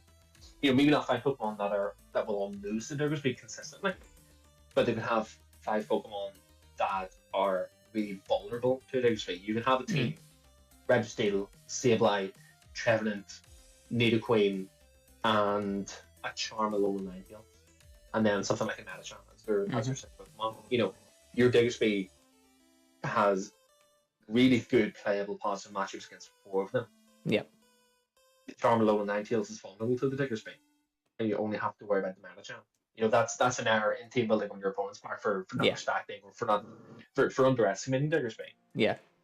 So similarly, you can have for Talonflame, again, if it's played right, Registeel, Medicham, maybe a Sableye for the double counter strat, a Trevenant. Again, maybe they've got like a Powder Snow or a Charmeleon Ninetales. Again, you've got 5 Pokemon there that theoretically could make up a team of 6. And 5 of them really struggle against the Talonflame if it's played well. Yeah. So then, go on. Whereas like in GBL, if they're playing like an ABB team, and if it's a well-structured ABB team, you're generally not going to be that effective with the core breaker because the ABB, it's usually the ABB style doesn't have really common or useful core breakers that are good Pokemon in their own right, aside from their role as this core breaker. Yeah, okay. Right? So, for example, like a core breaker for Registeel plus Medicham, Golurk. So Golurk will take a nice big steamy dump on the core of Medicham plus Registeel. Yeah. But it is Golurk useful? But it's Golurk. Right afterwards, in Open Great League Pick 6 Choose 3, not really. Yes, it will break a team of Registeel, Nidoqueen, and a Medicham all together. But again, is it useful for things other than that? Not so much. But again, you can have, as I said, like Diggersby, like some Talonflame, the teams that people are building right now are very vulnerable or can be very vulnerable to those because they're just not considered. They're underappreciated. They're underestimated. They're overlooked. Yeah. So I said, board breakers, I think they really limit what your opponent can play against you, and it can make their lines, their teams of three that they play into, very predictable. Mm-hmm. It gives them so few options that they can safely or consistently play with that they have to take big risks, and that you can punish them for doing that. That kind of makes me think of a question that's kind of unrelated, but we're kind of in that area now, which is the idea of making a team as balanced as possible versus an option that Pick Six formats can bring to the table, which is the idea of using your own line to influence what your opponent will bring. Have you ever experimented with leaving deliberate holes in your line to encourage them to bring that particular counter, or using your line to force them not to bring a certain Pokemon as well? No, it's not generally not the style of team that I want to play, but I know of individuals who will play that style of team. Yeah. So there was what was it, Rainbow Cup, I think. Back in season 1 of Silph, I think Toshi had played like a triple water team because everyone played Venusaur. Right. So you had 3 waters on a 6 to to really goad someone into bringing that Venusaur. Yeah. Because it was usually the only good counter they had for a water. Right. And so he had this massive hole in his team where half his team was going to be weak to that water. But he leveraged that by, because this is really early into the days, people not really going like an ABB style of team. He leveraged the necessity for his opponent to bring the Venusaur by over-preparing for it, or even just running as an ABB where he would sacrifice that one water. He would have something like the Charizard that could farm down a Venusaur consistently and safely, and then the last water then could run away with him. For high build teams, for Open Great League, you can't make a team that covers for everything. Sure. No matter what you do, your team will be vulnerable to something that's somewhat common. Mm-hmm. Whether that be one particular Pokemon, or whether that be a particular core or trio of Pokemon that are commonly run together. There's nothing you can do about it. You will be weak to something. So my team, for example, is actually quite vulnerable to Talonflame. Right. And something that I was well aware of. And it's not that I was banking on Talonflame not being common. It's just that I had to accept for how I wanted to play my team and the strategies that I wanted to pull off with my team, that I was going to be with the Talonflame in exchange for having this flexibility elsewhere. Yeah. So I accepted my weakness to this one particular Pokemon in order to have really good playable matchups and a lot of options versus just about everything else. Yeah. And then how much work do you put into working out how to handle the Talonflame when you do see one? Too much. Too much. So that was the difficulty with my 6th pick for the team, which was the Deoxys. I had a couple of things well, being that needed, I wanted that 6th slot to do. One was not just beat Talonflame, but destroy Talonflame. To really scare Talonflame out, to apply a lot of bench pressure to a Talonflame.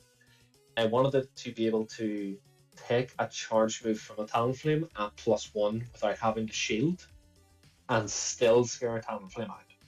Sure. That one's quite hard to do. And I also wanted it to be another pseudo answer to fighting types in some sense. Resist counter or have really good coverage for the most common fighting types in Medicham and Scrafty at least. So that gave me, I did rush it, but it gave me 2 options of either Deoxys Defense with Rock Slide or a Azumarill. And I wanted to avoid playing a Azumarill at all costs in this style of tournament. So Deoxys Defense is what I ended up with. So in the one opponent that I did have or that had Talonflame in their 6, she didn't even end up playing it against me. Right. I had to play. I think I played in all 3 matches, or at least in two of the 3 matches. I played like DD, Queen, and Walrein, like just my 3 best answers against a Talonflame. The 3 Pokemon that don't get absolutely ran over by a Talonflame, because I don't have Confusion on Cresselia, I don't have Future Sight on Cresselia like I'd normally run for GBL.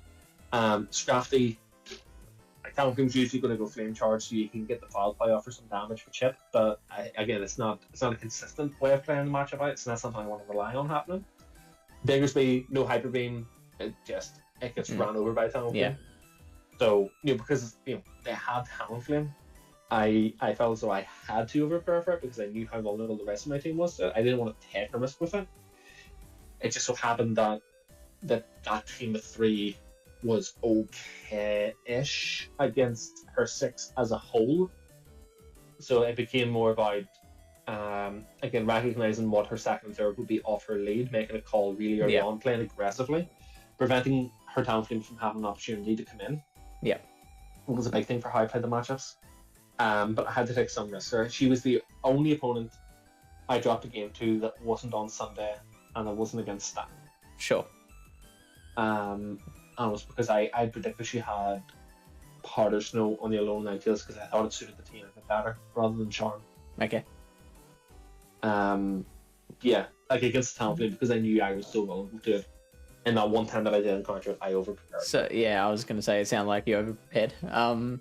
Okay, so what are we putting with Talonflame?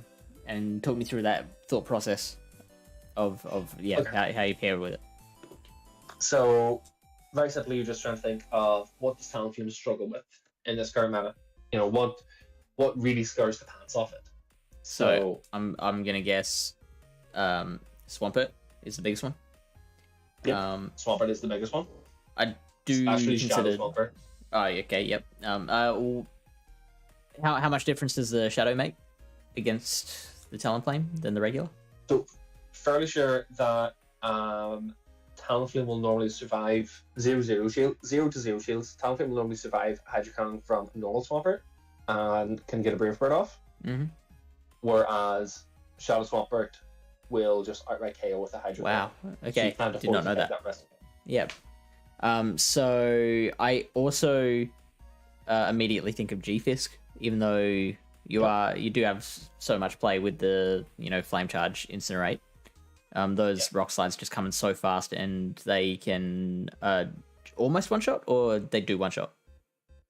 I think the first one won't just about one shot, but if you shield it, the additional mud slaps the additional mud shots to get to the second will cause the second rock slide to KO. Yeah, that makes sense. A G-Fisk, I don't even think it's IV dependent, but a G-Fisk with good timing can 0-1 a Talonflame. Yeah, so that's definitely enough to put that on the most wanted list for a Talonflame, and also, of course, Bastiodon.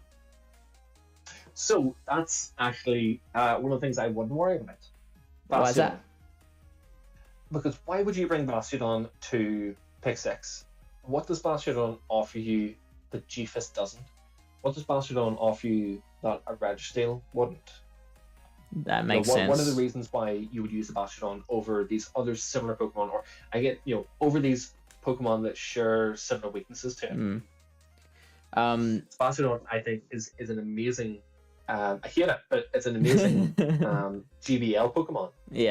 Yeah, because it so often functions as a pseudo core breaker, where someone will have 2 Pokemon left and neither of which can really handle Bastiodon.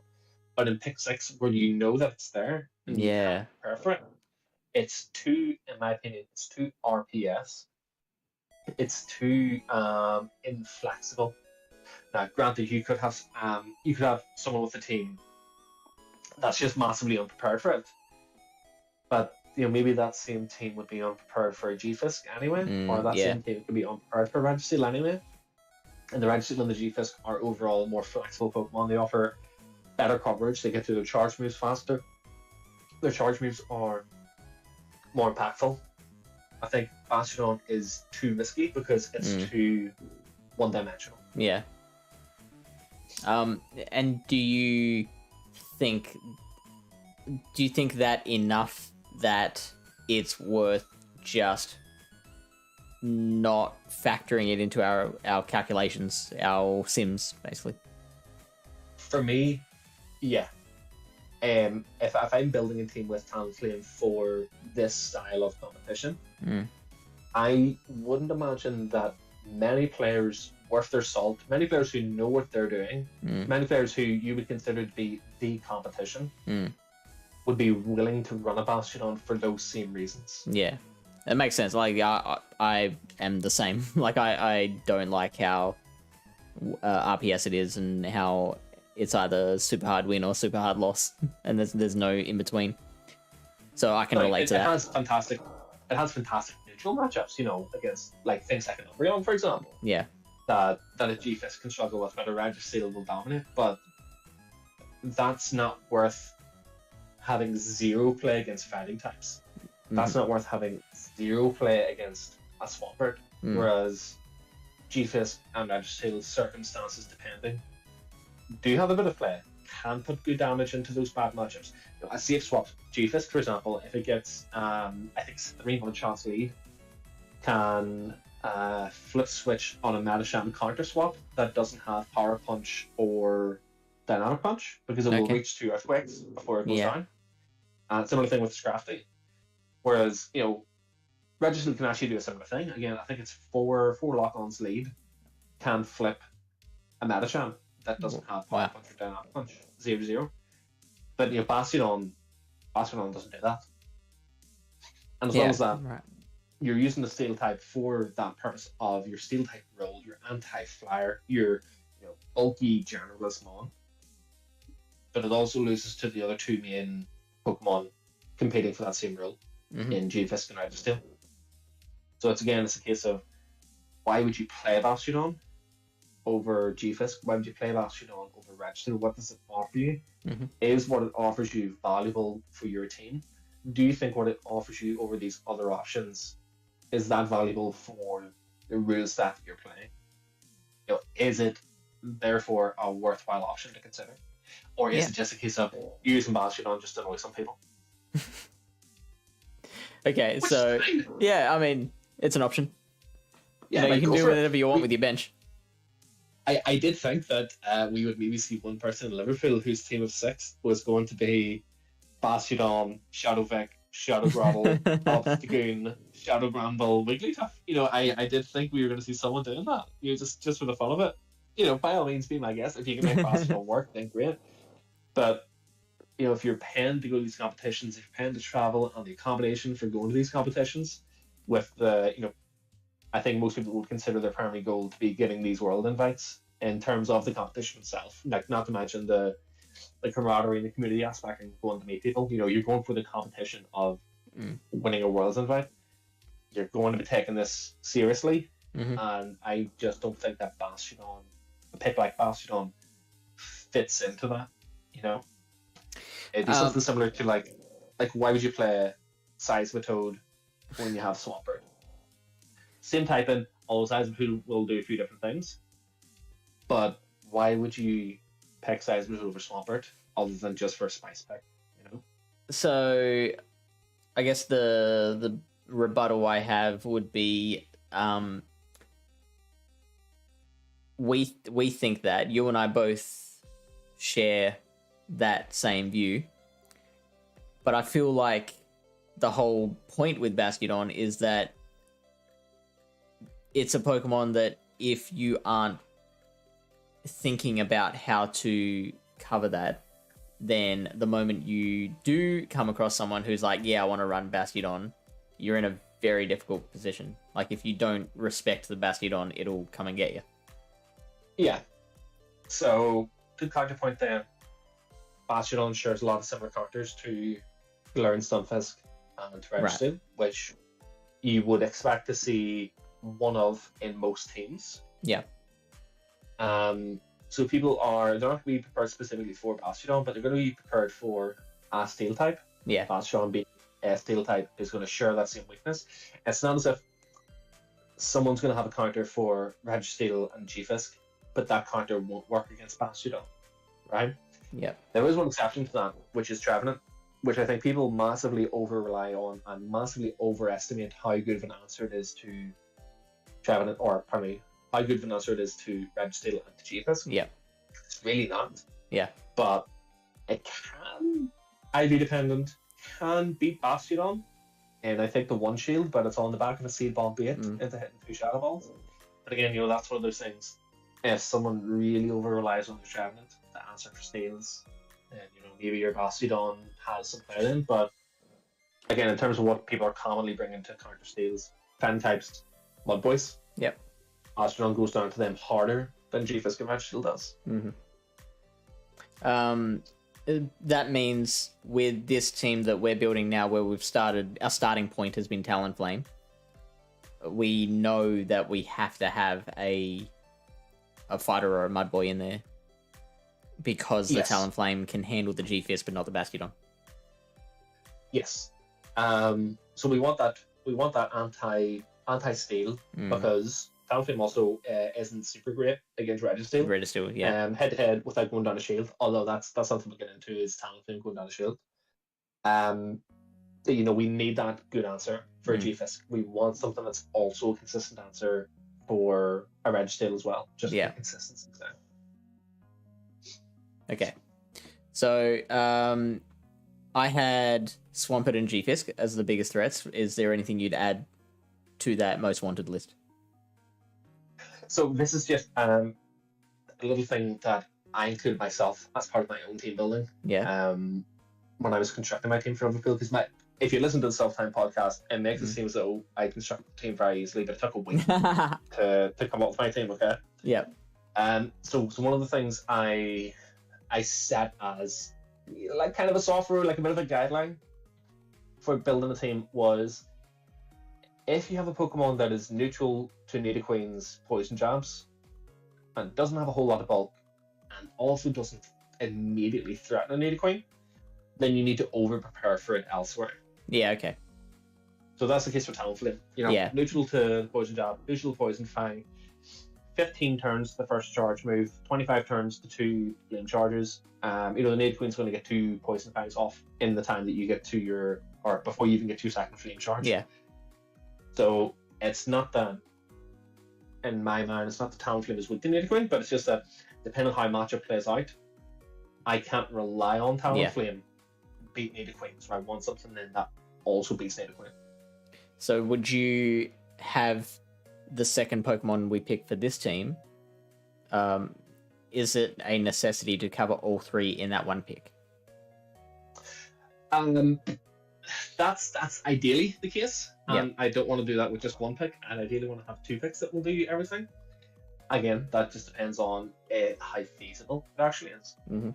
But in terms of a second pick, anyway, what I want to think about is just what forms a good core of Talonflame. What's a very simple duo core that I can play with a Talonflame? What Pokemon can I pair with Talonflame that both supports Talonflame well, but Talonflame also supports that other Pokemon well? So, an example for that would be something like Swampert. Swampert's main issues are grass types, which are next to non-existent for Open Great League, but its main issues are grass types, kind of vulnerable to heavy counter damage from the likes of Scrafty and Medicham. Swampert has very positive matchup versus Nidoqueen. Generally very positive matchup against Stunfisk. Again, circumstances notwithstanding. Very positive matchup, generally, circumstances notwithstanding, against Registeel. And the mirror match itself for Swampert is quite volatile, that you can kind of consider your own Swampert as a bit of a check to opposing Swamperts. But it comes down to energy lead, HP, Shadow versus non-Shadow. How much will one Hydro Cannon do? Do you need hit 2 Hydro Cannons? Are you brave enough to run Earthquake and rely on the Earthquake to KO? But again, just that Talonflame covers Swampert and Swampert covers Talonflame in a nutshell. I would be very worried about opposing Swampert if I am running a Talon Swampert core. Like, I don't know if I personally would back myself to be able to handle that properly. But then again, I guess the whole point of this is to be able to go in having done enough preparation to know what I have to do to deal with that, eh? No, I agree. As the Swampert mirror match is incredibly volatile, that depending on circumstances, shields, HP, and energy, your own Swampert or their opponent's Swampert can effectively counter the Swampert. You know, it's a mirror matchup that you don't want to have to play out if you can avoid it. It's like the Toxic Broke mirror match in like Silph Cups. You know, you want to be able to win the mirror match, but you never want to play the mirror match out if you can avoid it, because it's so volatile, and because winning or losing that mirror matchup can cost you the entire match, if that makes sense. Yeah. So, you know, we could think of something different then for a partner for Talonflame. We could think of it as in a different role of, again, Talonflame's main issues that we're concerned with are Swampert and these steel pipes. So we could go for heavy fighting and fast move damage, like Scrafty or like Power Punch Metachan. And we can consider it then from the viewpoint of Talonflame is good against the Trevenant and kind of playable against Safe Line that give Metachan issues. Yep. It also covers Charm for covering the Metachan. I know back in 1v1 dice, I think you go to the bathroom. Oh, well, yeah, sure.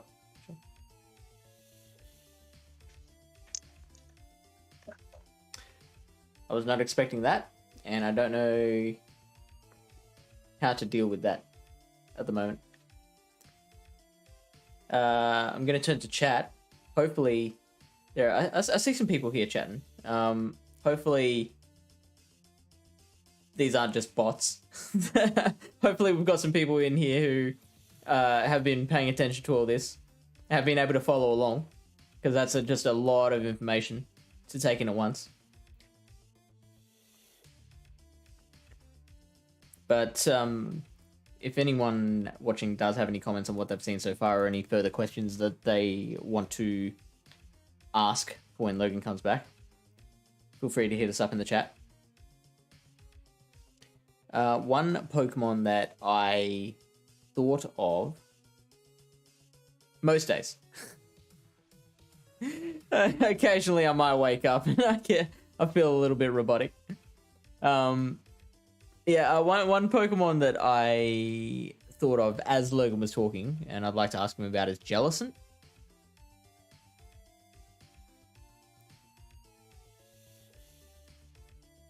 Yeah, that's a really good point. I have the luxury of being able to ask things as they pop up. That's not quite as easy for viewers to do. I wonder if there is some sort of...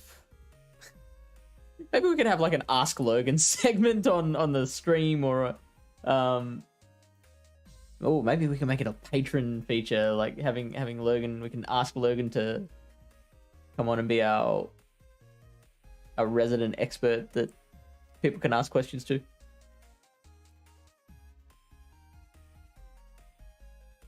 Because yeah, there's just so much to process, and I'm constantly in awe of how his brain works, because he just rattles off all these statistics.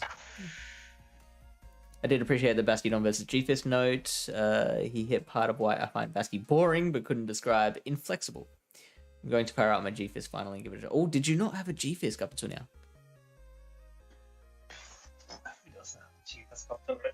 What was that? It's a necessity. Yeah. One of the core mons in the meta. It's like the first thing you got to build. Yeah, it was like building Pokemon for like Silph Season 1. You know, the first thing you built was a Skarmory, and the second thing you built was your second Skarmory. And then the third thing was your Metachan for Boulder Cup. I never did the double Skarmory. Oh, double Skarmory, double Metachan, Marshtomp, and Magnemite. Because I couldn't get double Legacy Magneton. You ran Magnemite in Boulder Cup. Yeah, level 40 Magnemite. What CP did it get up to? 1360 something CP. Wow. It did the job. It walled Skarmories, and if you give it the energy lead, because Thunderbolt, it's not a very well known thing. Thunderbolt was actually broken when PvP first launched. Mm. So PvP, I think, came into the game either late November or early December of, what is it now, 2018, I think it 2018? was. Yeah. And so Thunderbolt was actually broken for like 2 months, where it did, I think it was 90 damage as it does now, but I think it costed 45 energy, the same as Ooh. Discharge, if I'm not mistaken. So that was the same case for Silph Arena. I think I might be misremembering. I'm fairly sure Thunderbolt was broken. That would be a DPE of 2, which would put it at the level of like a Megahorn, a Avalanche, Leaf Blade. So yeah, that's pretty cool. So I was mentioning to mainly Bunnyman that one Pokemon that I thought of with pairing with Talonflame was Jellicent. What do you think of Jellicent? Okay. So again, think of, if you're building this team specifically for competing at these type of Pokemon events, so Pokemon Great League, Pick 6, Choose 3, what are you beating with Jellicent?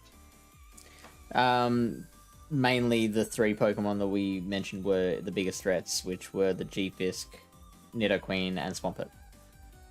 Okay. How consistent is Cactus Jellicent against a G-Fisk? I'm not sure. Should I look it up, or do you just have the answer off the top of your head? No, look it up. And if memory serves, it's not that consistent. No. What do we got?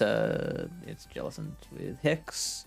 Are we running Bubble Beam or Ice Beam? Yes, we are complete degenerates, so we're running Bubble Beam.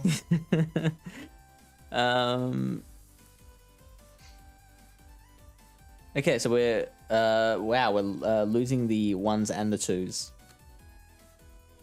Now that assumes Rock Slide baits from G-Fisk.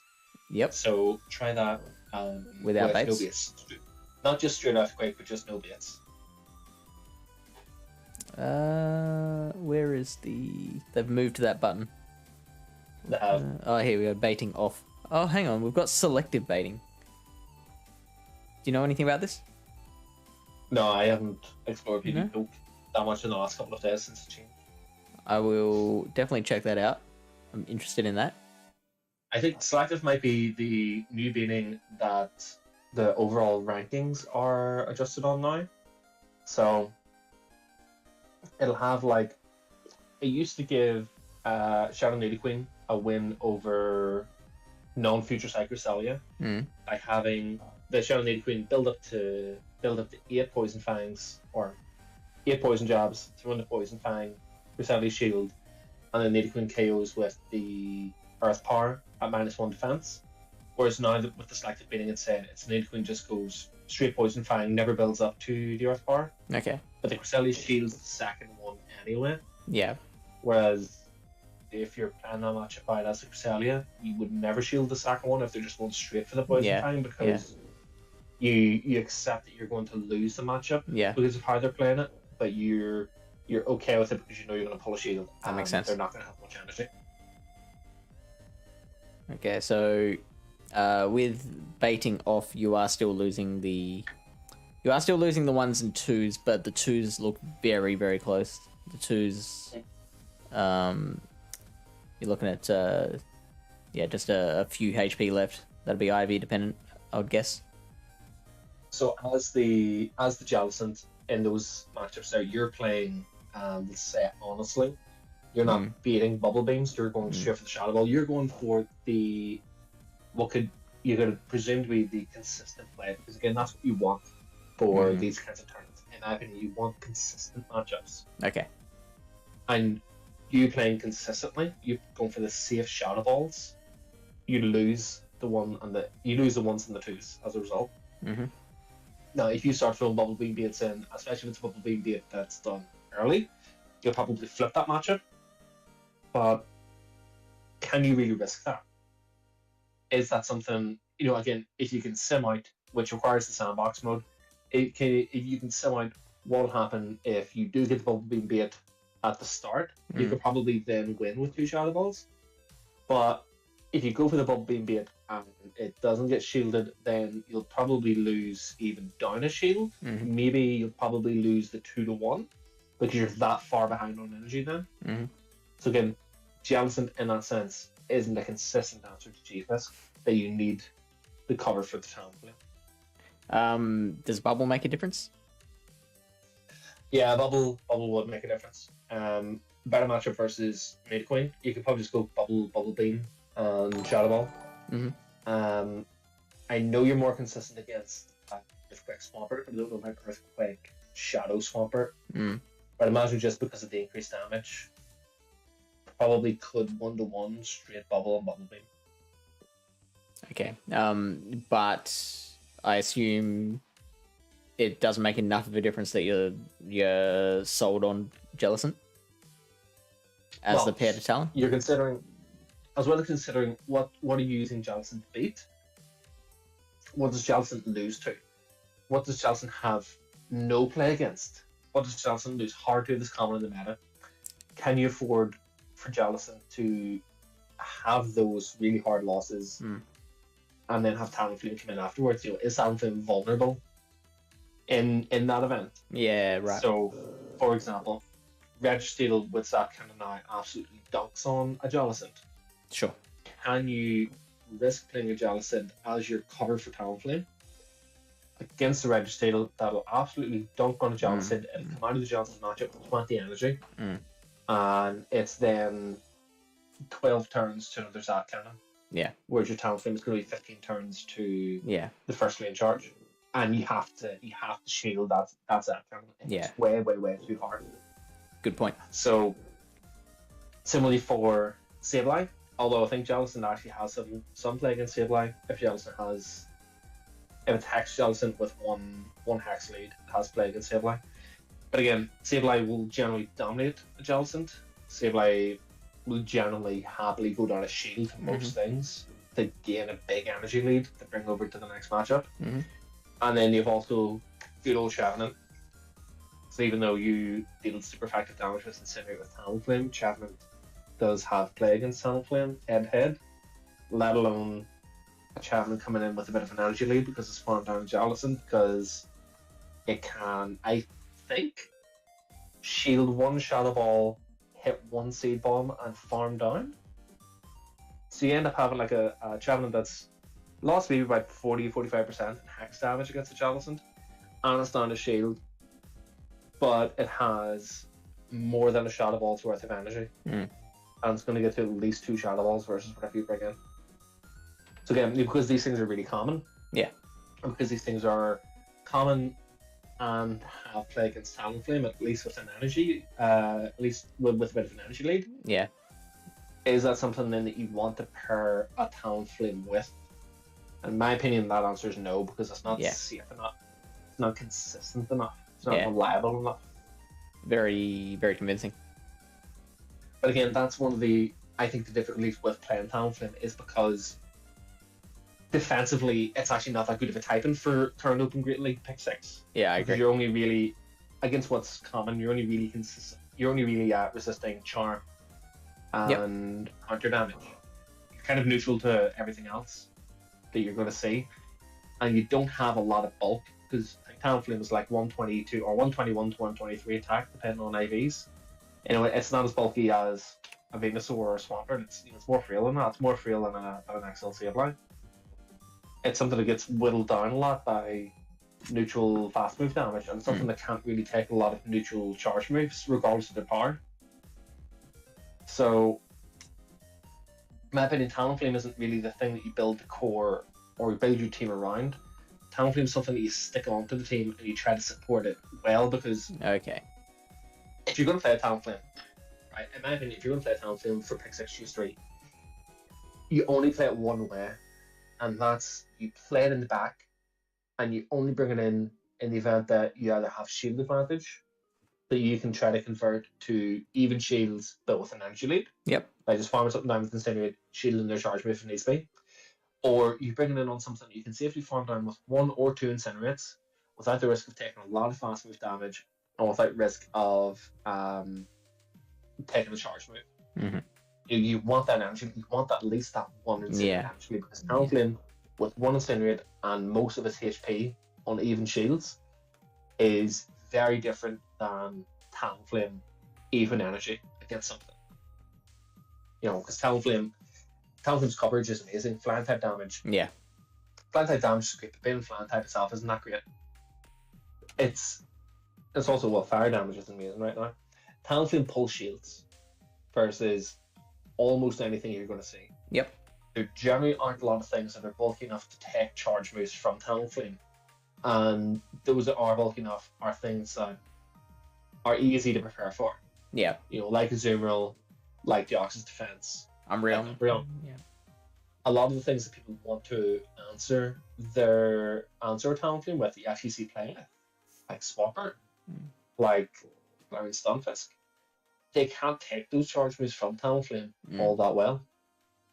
That's my opinion. That's the beauty of Talonflame. That's what makes Talonflame so good. Is Talonflame can run away with the match if it gets that one incinerate lead, because a lot of teams are unprepared for it. A lot of teams just basically pretend it doesn't exist.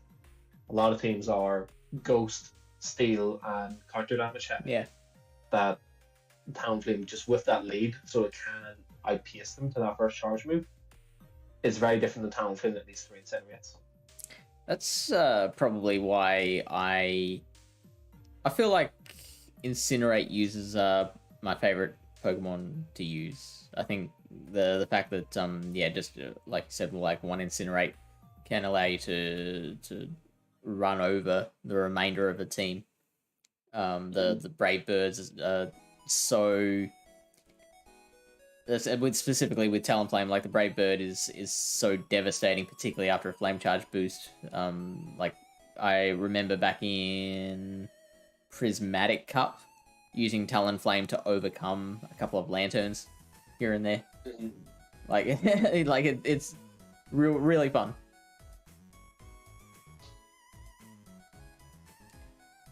So then I've typed in G-Fisk, Swampert, and Nidoqueen into Team Builder to see what PvPoke suggests as core breakers to those three. So we've got Medicham, Trevenant, Walrein, Como-O, Shadow Bomber, Venusaur, Blastoise, Pelipper, Ferrothorn, Poliwhirl, not Wrath, interestingly, Gyarados, and Mantine.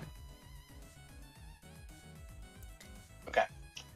So what I would have a good day, DeFi.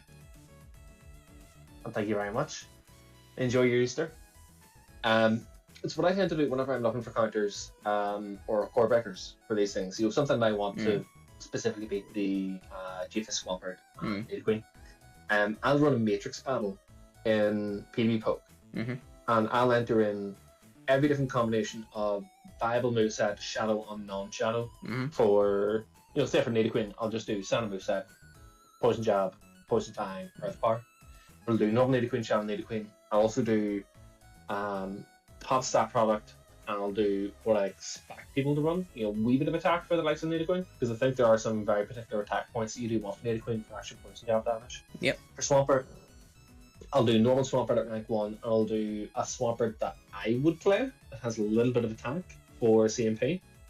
And then I'll do the same thing for Shadow. I'll also do the same thing for Sludge Wave and for Earthquake. And G-Fisk is just G-Fisk. I'll do rank 1 G-Fisk, and I'll do G-Fisk with a little bit of attack, but not too much. Yep. I think generally you still want a defense weighted G-Fisk with some attack and sacrifice HP, because of the G-Fisk Mirror Match, Mudshot, Breakpoint, and Bulk Points, and the Mudshot Breakpoint that you can hit against Registeel if you have enough attack. So I didn't know there was a Mudshot Breakpoint there. Yeah. It's the Mudshot Breakpoint was a big thing that people focused on for G-Fisk when it first came into the game at the end of Season 3 of GBL against Registeel. But because Registeel's use is just nosedived with the introduction of G-Fisk, it's something they just kind of got forgotten about. Sure.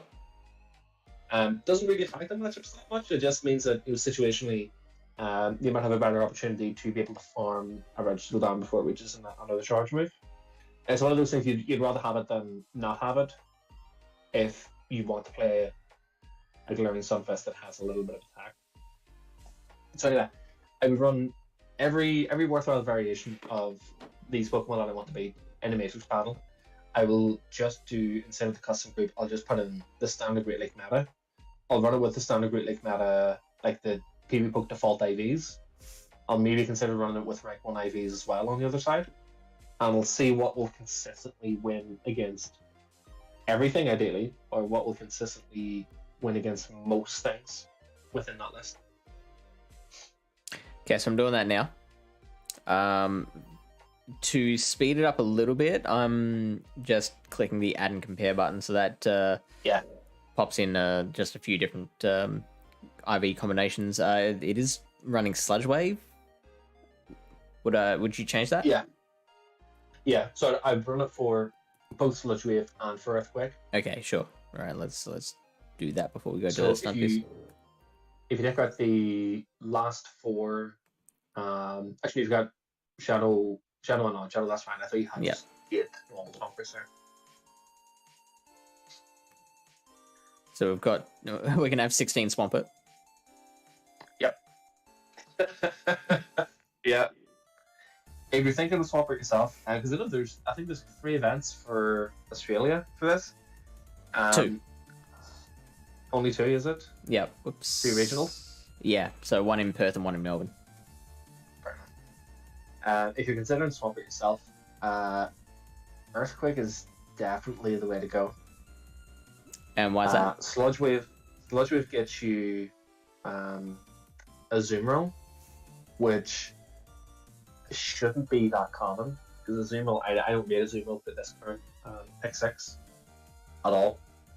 And it'll get you that big neutral damage against its target, but ideally that's the matchup you want to try to avoid. There aren't a lot of flying types that you really would benefit from having Sludge Wave for.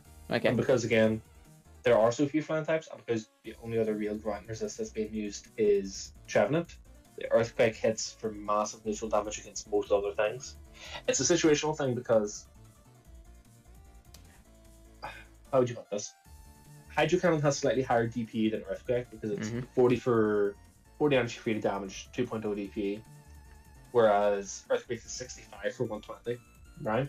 So it's hitting for 50% more damage than Hydro Cannon, but it costs a little bit more than 50% of the energy of Hydro Cannon. Yep.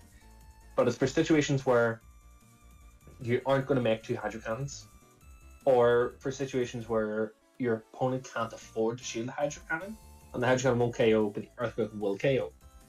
You know, if you have situations where you need 2 Hydro Cannons to KO something, but that would be energy overkill. But you could throw 1 Earthquake. You're saving yourself that difference in 15 energy between throwing 2 Hydro Cannons and throwing the 1 Earthquake. Or in the situation that Stan got me, where you've got a Shadow Swamp versus a Shadow Walrein, and the Sludge Wave won't KO the Walrein with 2 shields. the Earthquake may as well KO because you're not expecting it. Yeah.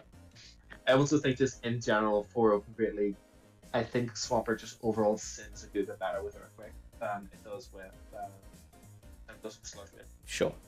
As the 2 main targets for Sludge Wave, one shouldn't be that common because it's Azumarill, but Azumarill's not that great in this current pick 6. So that's a lot of reasons to go with Earthquake. Yeah. Alright, 1 second.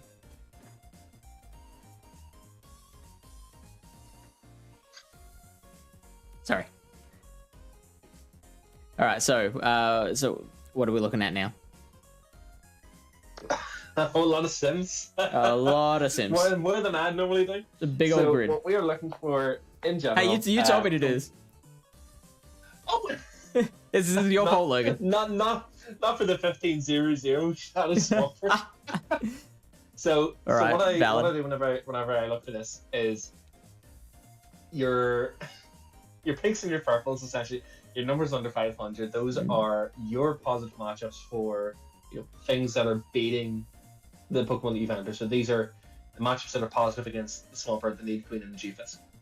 You're trying to identify if there's anything that comes up that has overall consistent matchups, consistent wins against all of them. So, for example, the Bubble Ice Beam player of Azumarill that you can see there doesn't win against the normal Swampert with Hydrocan as the liquid. That it can beat the Shadow Swampert. So it's not consistent. So we want to ignore it as an option. Because we want, ideally, something that can beat everything. Yeah, and then the Nidoqueen is obviously a big old problem.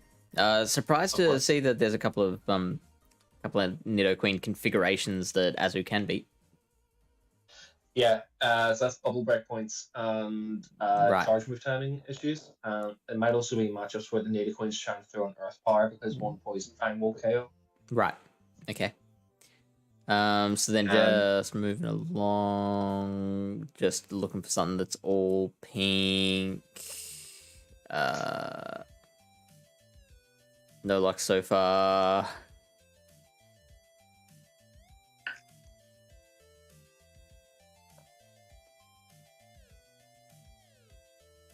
Ooh, what's this? Metacham with Pup Ice Punch. Yep. Looks like it can beat all of them. Pup Ice Punch, Matty, is, I think, actually quite a clever set to run in this current open meta. Provided that you hang on, sorry. No, this is Ice Punch Psychic, not Pup. Oh, fair enough. But do you still feel the same way? Yeah. Because Psychic, you are, again, assuming that Azumarill isn't that common, you're only really using Psychic for things like Poison Metacham. That's really the big one.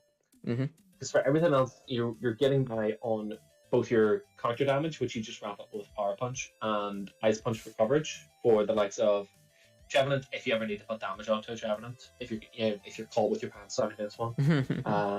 Nidoqueen. And general neutral damage for, again, like you get your pants caught down against like the save line.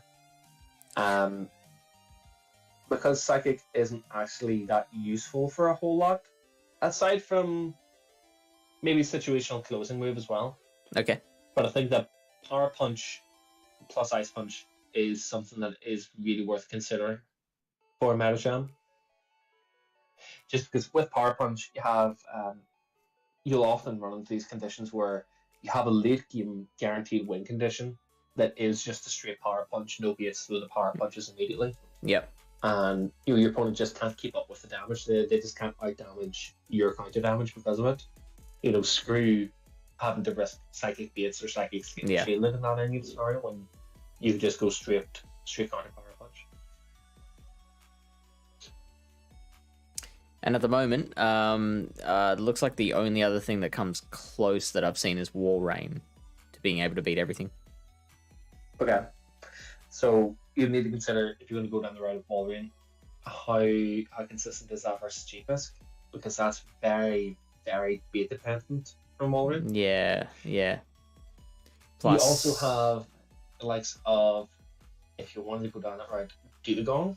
Because Dugong, if played right, isn't a bad loss to G-Fisk. Yeah. But again, this is part of the issue I find with playing a Talonflame or even with trying to build around Talonflame, is that there isn't really much that can consistently cover it. Even something like a Politoed was the first thing that I thought of. It's not consistent enough against Earthquake Swampert, and give me G-Fisk give it an energy lead, and your bloody Politoed will lose it. Wow. Okay, so that I thought, whenever I was coming up with these three myself, whenever I was trying to build up, or whenever I was trying to build around the Talonflame, was I couldn't think of anything that can consistently cover for it. Yeah, so that's why the shift went from creating the core of the team around it to just supporting Talonflame and having Talonflame be its own thing in the back. So, should we then abandon the exercise of trying to build a team of 6 starting with Talonflame and just start again with something else? If I was building the team, yes. Okay. I'd be building the core around something else and just having Talonflame be something that the core supports. Okay. What should we pick? So, I was trying to think of a core Pokemon, a duo core or trio core that quite flexible together, that all have some play against the likes of Swampert, Nido Queen, and G-Fisk. You have your own Swampert. Mm-hmm. You have Metacham. Mm. If your own G-Fisk, if you get enough of an energy lead. Mm-hmm. You have Registeel. Again, if you get enough of an energy lead for a Swampert, especially Shadow Swampert. You have your own Trevenant if you wanted to go down that route, although it's not a reliable thing against Nido Queen. Again, you can go for Politoed if you want, but I don't rate Politoed for this current pick 6. So really, you're looking at like running your own like Metacham plus Ghost kind of thing. Like you're running like a Metacham plus Sableye, because then you have that Talonflame that can cover for like their charm weakness, for example. You know, it's not awful. But again, you're trying to think of it not in a way of building the core with Talonflame. You're trying to have a good core that just happens to support Talonflame well. Yeah. So Metacham plus Sableye as a core, in the absence of charm, is quite good. And that's it's just vulnerable to opposing Sableye. Yeah, and that's not unreasonable to think that a team would have no charmer on it. Like a lot of people would, I suspect, go for Azu as their fairy. Mm-hmm. With charm in a similar sense to Bastardon being inflexible. Charm is charm is just charm. Yeah. You don't use a charmer primarily for the coverage that they provide. You're using a charm for their charm damage, their secondary typing, how cheap is their first charge move. That's why Lone Ninetales is generally the most common charm user that you can see, just because it's 6 charms, 35 damage, wettable. So, if you wanted to build, start the building block of Metacham plus Sableye, and we include the Talonflame anyway. Yeah, because we still want to run Talonflame with the team. And Pop Ice Punch? I would go Pop Ice Punch, yeah. Sure. I think it's more interesting than running second. Plus, you've got Sableye and Talonflame to try to address opposing Metacham. And again, you're not really expecting Azumarill to be common enough, which is one of the other things that you want second for. For me personally, if I were going to want to run this team, I still do not have the XLs for my Sableye or my Medicham, so I'd have to get walking. A lot. When are the Australian regionals in June? The first one in Perth is May, like 21 to 23 or something like that, 22 and 23. It's the same weekend as Lille. As where? So it's the same weekend as the Lille regionals for you. Oh, okay. Yeah. In France. So you've got, 5 weekends? You've got 5 weeks to finish off your Sableye and your Metacham. You know what? Any events, without the guaranteed XL candy for Metacham and GBL. I should get the bike back out, because I found that riding my bike manages to stay under that speed cap. Yeah, fair enough. I know that's what Tho does. I've seen Tho get some absolutely crazy distances in some of the peak rides where he's cycling around Rotterdam. Okay, yeah, we'll keep you updated at home. So okay, we've got these 3, and me being one of those people who relies on PV Poke, I see that B in coverage, and I'm like, wow, that's a great start with just 3 Pokemon in Open Great League. Okay. What are your thoughts? Like, do you see that and have any thoughts, or do you just completely gloss over that and you don't care? Completely gloss over it. Don't care. We're building a team of 6 when I build them a team of 3. I'm actually interested to hear that, because I had previously heard the advice of, yes, it's a team of 6, but you can only bring 3 into a battle, so you need to make sure you've got all your cores of 3 within the team of 6 that work well together. Okay. So what's your response there? So I'm like, again, all the hard questions here. It depends. No, I don't mind. I love answering these types of questions. Hello, Mentonic. Hello. So like a response to a lot of the other questions, it is all dependent on the rule set. It's all dependent on what you're playing. So again, it's a very similar approach that I would take to Silph and to GBL, or pardon me, Silph to this Pick 6 Choose 3 Broken Great League. So if you look at my team, for example, on the outside I have 3 anti-fighters and I have 3 fighting weak Pokemon. So you can make a guess that I'm going to play an ABB, anti-fighter, fighting weak. You know, I have that strategy, but I have options within that. It's not just that I'm always going to play a Cress, Diggersby, and Scrafty, you know, because I can play a combination of Cress and any 2 of 3 of Diggersby, Scrafty, and Walrein in that role, if I wanted to go down that route. I also have Nidoqueen that I could substitute in for Cress if it happens to match it better. If I, again, want to play that ABB, anti-fighter, fighting weak role, I again have the opposite defense if it happens to match it better than Cress and Nidoqueen for my opponent's team.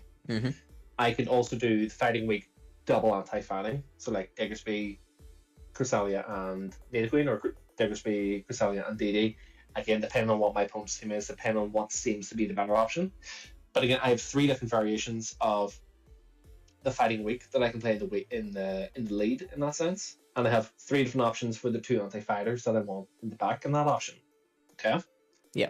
So that is then 3 for 2, 2 for 3. I have then 6 different variations of that team, of that one style of team that I can run, depending on what I want to do and what matches I'm playing against my opponent. Which speaks to that flexibility that you were talking about so much before. Yeah, it's not just a case of I have Reggie Double Ghost, so I'm going to play Reggie Double Ghost. Yeah. You know? So, as well as that, I'm also trying to read what my opponent's team is. So if they don't have Metachan, if they don't have Vigoroth, if they don't have Scrafty, if they don't have that fighting pressure, suddenly anti-fighting, double fighting weak ABB doesn't seem like the best option anymore, because I could just throw all 3 fighting weak Pokemon at them as their own team. I could do what would be considered ABA, anti-fighting, or pardon me, ABA, fighting weak, anti-fighting, fighting weak.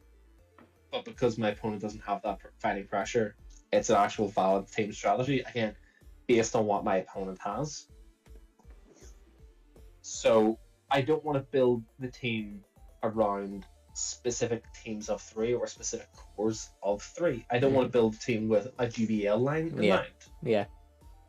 Because I don't want to be shoehorned into that. I don't want it to be too obvious that I'm playing that. Granted, when I built the team, I played, Cresselia plus Scrafty is something that I'm known for playing in GBL. I played that for, I played that in GBL off and on for Great League ever since dropping my old team from season 6. I played Cresselia plus Scrafty now for about part of 4 seasons. And I wanted to include that as part of the team, but I don't want that to be the main focus of the team. You know, like, again, I don't want to build my team as Reggie Double Ghost and Medi Double Steel and those be my 2 main lines. You know, I don't want to. I want to have more options than that. So yes, I want to build a team, or it's best to build a team with some cores in mind. Absolutely, because it gives you a better idea of what you can for yourself. It gives you more familiarity whenever it comes to practice. But it shouldn't be the only focus of the team. Yeah, you know, if your team only has 2 worthwhile cores to play, if your opponent can address both those cores in a single team of 3 amongst their 6, then you're relying on winning through rock paper scissors as your best chance of winning. And that's, again, in my opinion, that is an absolute last ditch effort. That is the last thing you want to have to run. Yeah, totally. Because then it's essentially more luck than skill. It's good guessing. You know, like, what matters at the end of the day is that you win. Yeah, okay. And if you happen to win through hard countering your opponent, then so a win's a win. But again, you don't want to have to rely on that. Yeah. You don't want to have that as your best course, or your safest, your most likely option of winning is 3 rock paper scissors. Yeah. Okay. So agreed. And so then taking that to this group of 3 that we've built, our next, if I can remember, 17 hours ago when we started what we were talking about, the next steps after getting this initial core of 3. Okay. Yeah, are you focusing on what breaks these 3? Or is there another consideration first? So, because we're building Talonflame in the team, and again, because Talonflame is hard to build a core around, I'm ignoring it in most of these decisions. Mm-hmm. At least until it gets to the later stages where we have 1 or 2 picks left. Because right now, what we're looking at is we have a core of Machamp and Sableye that is actually quite a good core for Open 6 Mm-hmm. in the absence of Charm. So we want to support it with some anti-Charm. Okay? Yep. So your 2 main options for that, aside from Talonflame itself, are Registeel. Yep. And Nidoqueen. Yep. Now, that's just, as sort of a guide, a bit of a guideline. You also have things like Venusaur, which is fantastic anti-charm, but G-Fisk isn't as reliable against, like, Partisan Alolan Ninetales, because Partisan Alolan Ninetales is a wee bit of a threat versus Metachamp and versus Sableye, but we can discuss the Partisan Alolan Ninetales matchups, because they're not as safe as you think for Alolan Ninetales. Okay, sure. G-Fisk, as you mentioned, again, fantastic anti-charmer and a good answer, Great League wise, against the Partisan Alolan Ninetales, which can potentially threaten the Machamp plus Sableye. So we've got Registeel, G-Fisk, Nidoqueen, Poison in general, and the likes of Venusaur. You could go down the route of Golbat, which I think could maybe be interesting for these types of tournaments, but I worry with really something like Golbat that it would get too hard countered by a lot of the other common picks like your Reggie and your G-Fisk. Reggie and Walrein being the 2 big and ones. Walrein, yep. Yeah.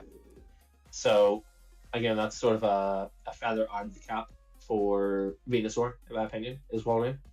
So, again, I think you're looking at really, for an anti-charmer, you're looking at Registeel or Nidoqueen, if not both. Yep. You also have the likes of like a safe swap, like a check the charm, not a hard anti-charm, in something like a Poison Sting Drapion, which is a fantastic counter swap and a very, again, in my opinion, very underrated Pokemon for pick 6, choose 3 at the moment in this current meta, because of how well it matches up against Ghosts, and how well, surprisingly, it does against Registeel. Now, it loses, but it's a very close loss against the Registeel. It leaves Registeel in a very safe or a fairly safe farm range for a lot of things. Yep.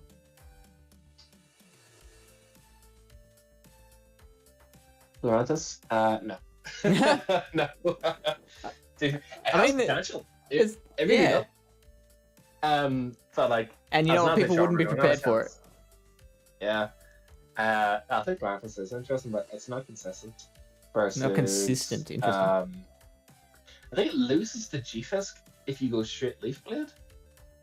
And I think it's inconsistent against Registeel because you need to hit 2 superpowers in order to KO.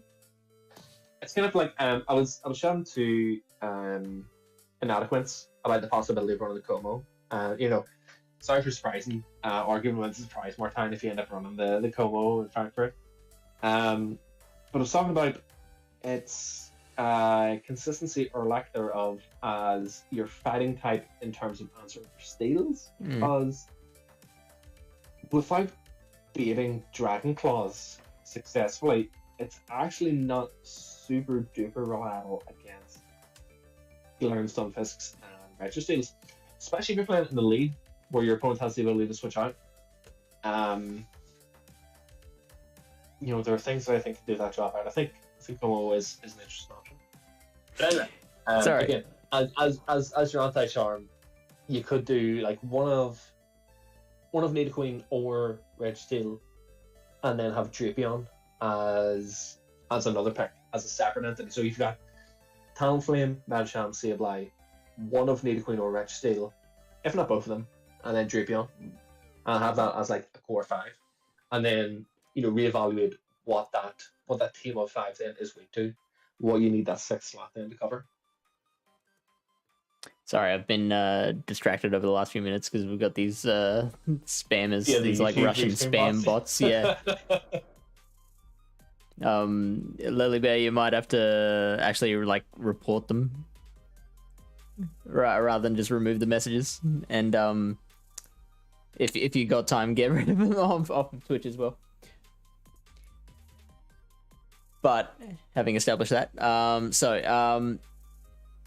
so you are advocating running. So yeah, you've said basically three anti-charmers. Yeah. Is it necessary to run that much anti-charm? Is it necessary to hate on charm that much? It depends on how safe you want to be with it. Mm.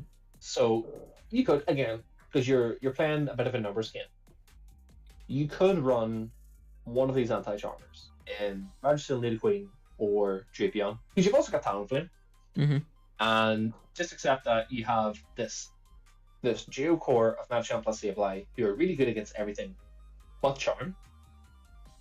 And just cross your fingers that you don't encounter Charm all that much, or you don't encounter Powder Snow, Low, Ninetales all that much, and just take that risk. And that's fine. And that is a perfectly valid way to go about this because, again, it is a numbers game. So you could consider, you could build two different teams. Build one team that has one of Lady Queen or Registeel, because I do think you want a hard answer. You wouldn't want Drapion as that fourth pick as your anti-charmer because it's not reliable enough at it. So go with like one of Registeel or Lady Queen. And then build a separate team. Continue down this path of having one of Lady Queen or Registeel and the Drapion as picks 4 and 5. Sure. And see, and then practice both teams. See what you think. See how the team that has the 2 anti-charmers aside from Talonflame, see how that plays against teams that don't have charm. And then have your team that has one of Lady Queen or Reggie and no Drapion, and see how that plays against teams that do have charm. See if there's a difference in consistency there. See if you prefer how the team that's heavier anti-charm compares to the team that is lighter on anti-charm. So what should we try first? Well, I would go Lady Queen. Specifically Shadow Lady Queen. Because it is another source of good fast move damage within the team, aside from Medicham, although Sableye, Shadow Claws or no splashes either. But it's because it's if you have Registeel and no Lady Queen for this type of team, Sableye has play against Registeel, but it's not great. Medicham has play against Registeel, especially because we have Power Punch. But again, we don't want to see Registeel with a bit of an energy lead. Or bringing our Medicham into a Registeel that has a bit of an energy lead. So similarly, we don't want to have our own Reggie, which is also again vulnerable to a Reggie with an energy lead, if that makes sense. Yeah. You want to have something that can take a charge move from the Registeel. Yeah. We just need a Queen. Right. I'll be back in a wee minute again. Whoops. Nitto. Just gonna throw it out there. Oh, he's gone. Did he say he was going? Or did he just leave?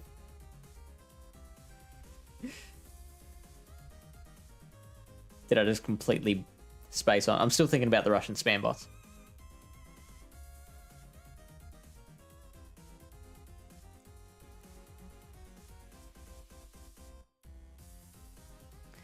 It's going to be a very hard habit to get out of looking at that. Those overview scores. Because the first thing I was like, when I put in Shadow Nidoqueen, I'm like, oh, is that going to be an A now?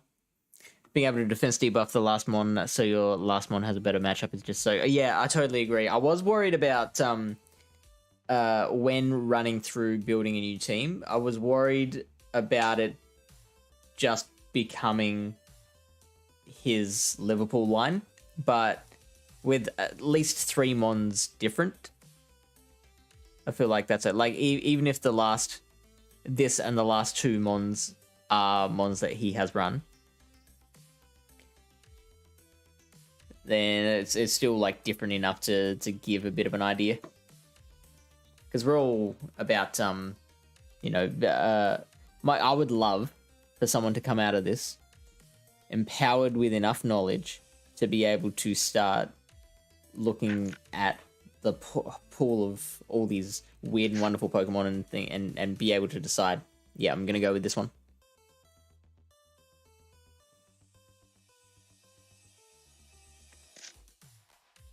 Right, no pint glass of orange and pineapple dilute this time. We should need to go to the bathroom again. It's all good, man. Hasn't left us in the dark too much. Fair enough. Then Cynic says, I put all my open candidates in a tag, and when I play my sets in Open Great League, I make a now team with them, or a new team with them to play for a set. Always helps getting matches down. I did a similar thing before Liverpool. I played lines of 3 with combinations of Cresselia plus my Fanny Weakmons in Diggersby, Scrafty, and Shadow Walrein, specifically Shadow Walrein. Again, I played Cresselia Scrafty for seasons and seasons and seasons of GBL, so I was quite comfortable with it. And I remember playing Diggersby whenever it first came out, season 6, I think midway through season 6, when it rotated back to Great League. I tried it at XL Diggersby. Didn't really fancy it. I didn't think the fire damage was valuable, at least at the time. It's quite valuable now from damage. And I wanted to just get a bit of a feel for how good of a safe swap any 3 of them could be. So I know that from experience, Scrafty is not a safe swap. It really is not a safe swap. No matter what you think the lead is, no matter what you can predict the second and third one is, there's usually something that beats Scrafty. You can't safe swap it. Different in pick 6, choose 3 though. Scrafty is actually an option for a safe swap now. Diggersby, again, not that great of a safe swap. It's a really good closer because of the damage of Earthquake and because of the matches that you can win straight Fire Punch if you are like 2-1 shield. But it really showed me how powerful of a safe swap Shadow Walrein, again specifically Shadow, really showed me how powerful of a safe swap Shadow Walrein is in the current meta, in the current pick 6. So I leaned hard on Shadow Walrein as a safe swap quite a lot in Liverpool, and that was again based off my experience from GBL from the week leading up to Liverpool.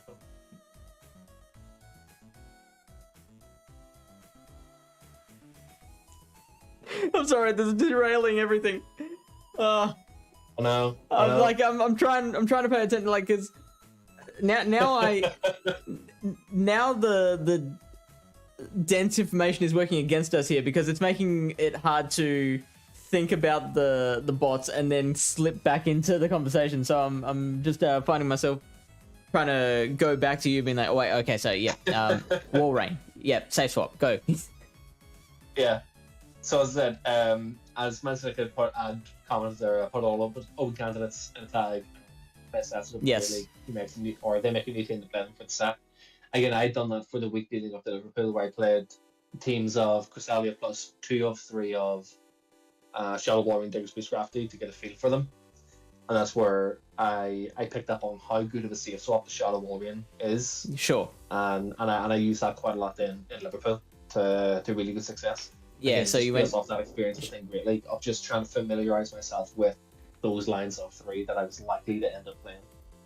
And so yeah, the Shadow versus the regular. Yes.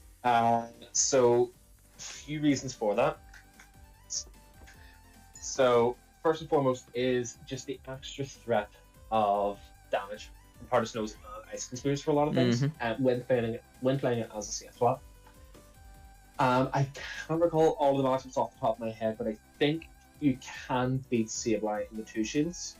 Straight Icicle Spear, whereas normal Walrein can't. Just if I ever needed to kind of swap a Walrein into a Sableye safe swap, if I didn't have access, or if I didn't bring Diggersby, because I don't normally like relying on Scrafty for that. To be able to threaten more damage immediately into Talonflame, again, just because the increased damage of Part of Snow and the increased threat of damage from Icicle Spears. But the big one, and I didn't expect to see it, and I didn't see it. No one, actually, no, one person, Happy Pepsi in my round 3, I think, had it, was Skarmory. Ah. I do not like Skarmory for pick 6 in this current meta. Okay. I don't think it has a whole lot of value because as a flying type, it struggles to beat the only grass type that's being used in Trevenant. Trevenant can win the 1-to-1 shields. And Trevenant also gets a very fun 1-to-0 win against Skarmory if you haven't seen it before. But I wanted, just in case, because the team was actually quite vulnerable to Skarmory, because they had Cresselia with their Future Sight, Scrafty, which is playable but not great, Nidoqueen, and Diggersby, which is it's playable but not something I want to have to rely on. And normal Walrein struggles against Skarmory, or at least against high stat product Skarmory, but Shadow Walrein is quite different against Skarmory. Shadow Walrein is actually the team's hardest counter to Skarmory. So, because of the extra damage from being a Shadow, it actually KOs the Skarmory in 2 Icicle Spheres, plus the Powder Snow is required for the 2 Icicle Spheres.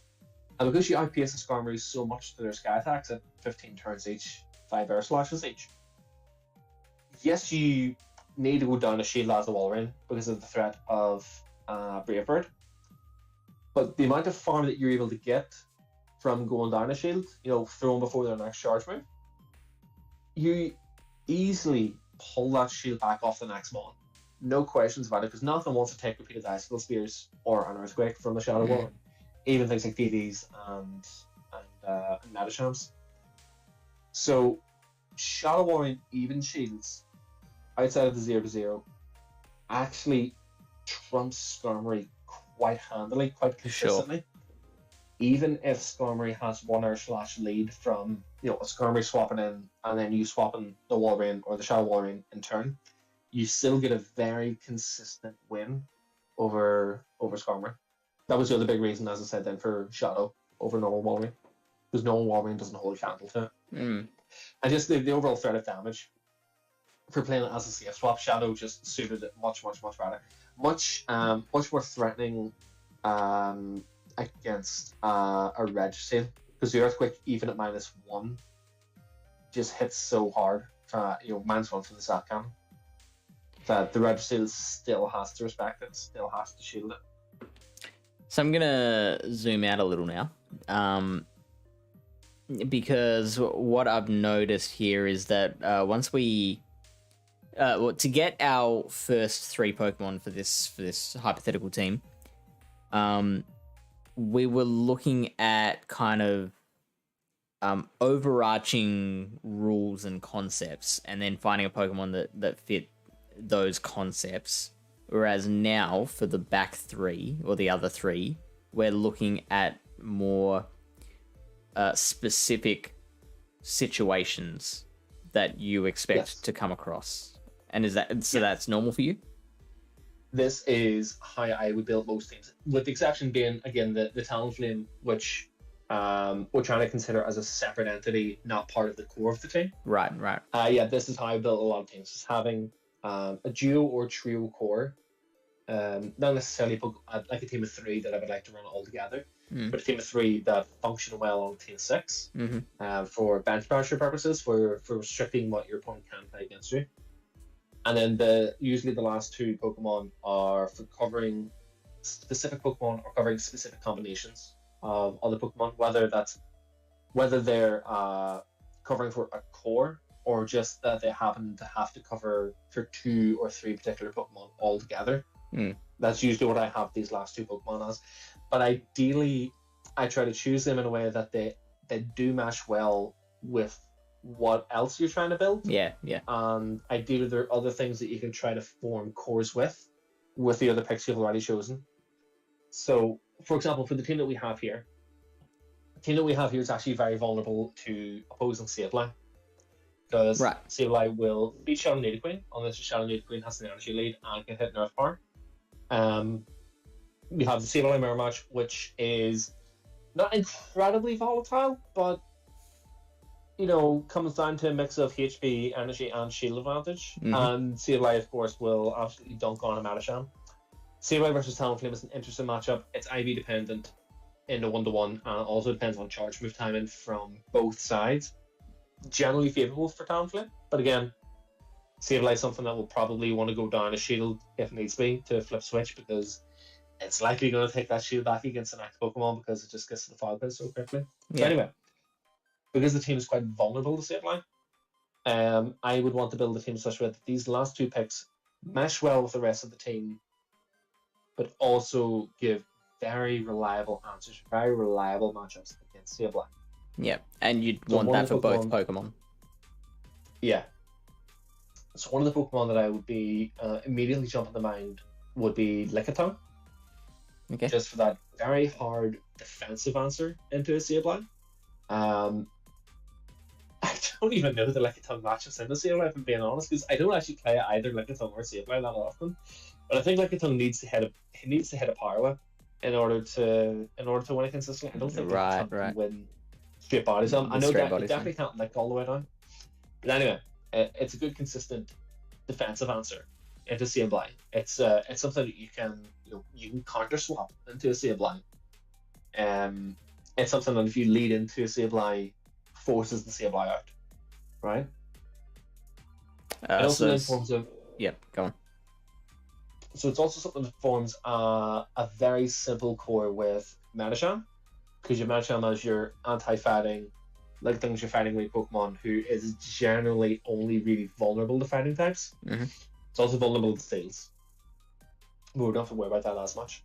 And also then similarly forms that same style of core with Nidoqueen, with Nidoqueen being your anti-fighting, Lickitung being your fighting weak Pokemon, where again, Nidoqueen also covers the steals quite well with the Earth Power. So the two of them, Madacham, Lickitung, and Nidoqueen, Lickitung support each other quite well in that sense. As well as Lickitung is supporting Madacham and Nidoqueen together by addressing that Ghost weakness. Yeah. Again, whether it be Sableye, Cofagrigus, or Javana. So you have a line of three there, which is Lickitung, Madacham, and Nidoqueen. If needs be, you rely on Nidoqueen as your safe swap to force switch with 2 Shield Poison Fangs. Because both the Madacham and the Lickitung support each other that well. And they're both generally good enough that they can win their positive matchups down a shield, like Madacham against Steel types or Lickitung against Ghost types. Also, makes it even harder for me to build this team because I absolutely will not have that XL. But that's fine. Yeah. We're not just doing this for me. We're doing this for everyone. So, that's perfect theory crafting there. So the last pick then I would still want to have as an answer to Sableye, because aside from the Lickitung, we have Sableye Mirror Match, and we have Talonflame with an energy lead or Talonflame 1-to-1 shields as our only real ways of handling Sableye. We don't need it to be as hard of an answer to Sableye, but we still ideally want it so that it's a consistent answer to Sableye. We were talking about Drapion before. How does that do? So we discussed Drapion before, so that gives us options to play ABB lines with Nidoqueen, Lickitung, Drapion, or Madacham with the Lickitung and the Drapion. I would personally want to shy away from Drapion. Okay. Because if we have Drapion on the team, then we have 3 Pokemon that are all very vulnerable to Swampert in Talonflame, Nidoqueen, Drapion. Yep. We have a good but not great answer in Madacham. We have a great but not amazing answer in Lickitung.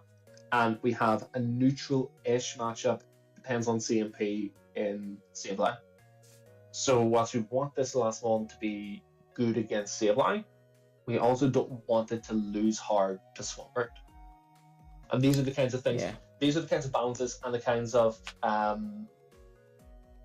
do you call them? Kind of compromises that you need to make. Because, again, you're not going to be able to create this perfect team of 6. It's going to be weak to, it's going to be vulnerable to something, whether it's one Pokemon or one particular style of core. But for me, Swampert's maybe not that thing that I'm willing to be vulnerable to. Yeah.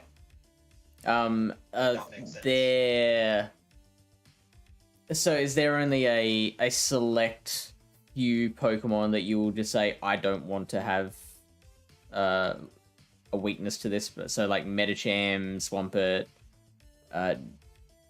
G-Fisk, whatever. Are there certain Pokemon that you'll be like, no, I have to have like at least three answers to this thing? It's not that I need to have at least 3 answers to this thing. It's just that I don't want to have too many things weak to this Pokemon. Yeah. So for the team currently, for example, Learn Stunfisk will dunk on the Nidoqueen, unless the Nidoqueen has an answer lead. And it can, as we said before, it can 0 to 1 Talonflame. Is generally positive versus a Lickitung. And fairly sure it can still be the Sableye straight Rock Slide if it wants to go 1-to-1 or 2-to-2 shields. So we only really have Medicham as an answer for that, but I'm not that worried about it because we only have 2 Pokemon in Nidoqueen and Talonflame that are weak to it, and even then Talonflame is like energy, HP, and shield dependent. That's not how its matchup goes with G-Fisk. It's very variable. So again, it's really one of those things that for this last pick, that we want something that's good against Sableye. We also don't want it to lose hard to G-Fisk. We don't necessarily. It doesn't necessarily need to be a G-Fisk counter, but we just don't want it to be so vulnerable to G-Fisk that the team ends up too weak to it, and we have to over rely on Medicham, if that makes sense. Yeah. And that's probably where I think the biggest issues come with most of us with trying to put together a team of 6 is that we get to the latter stages of the team building phase and we're like, okay, we want to put this in as our 6th Pokemon, but that leaves us too open to this, so if we replace this with that, then we covered that, but then we open up another hole here. Yeah, but again, you have to go in with the mindset that you're not going to be able to create this perfect team of 6 for, especially for Open Great League, because it's too diverse. Again, you're just trying to play the numbers game and trying to prepare as much as possible for what you expect to see more commonly, to give you as much of an edge in as many matchups as possible, right?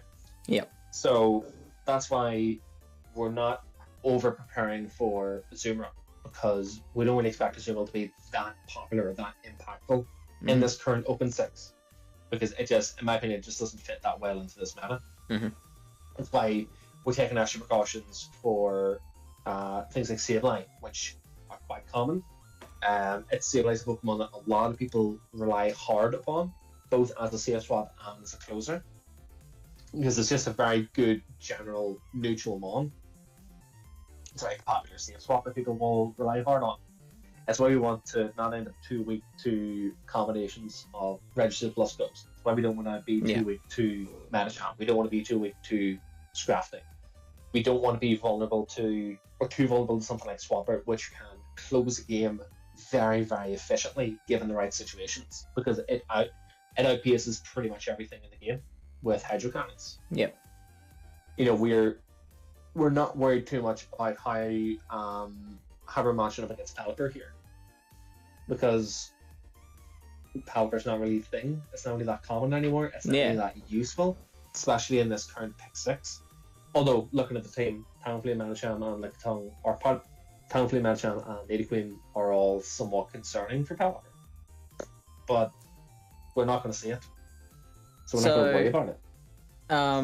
I did have the thought of what if we replaced Nidoqueen with Drapion, because that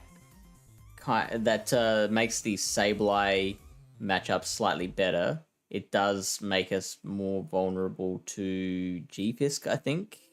And what was the other thing? I've forgotten what the other point was that I had. But yeah, so can you speak to that? Like, what's your thoughts there?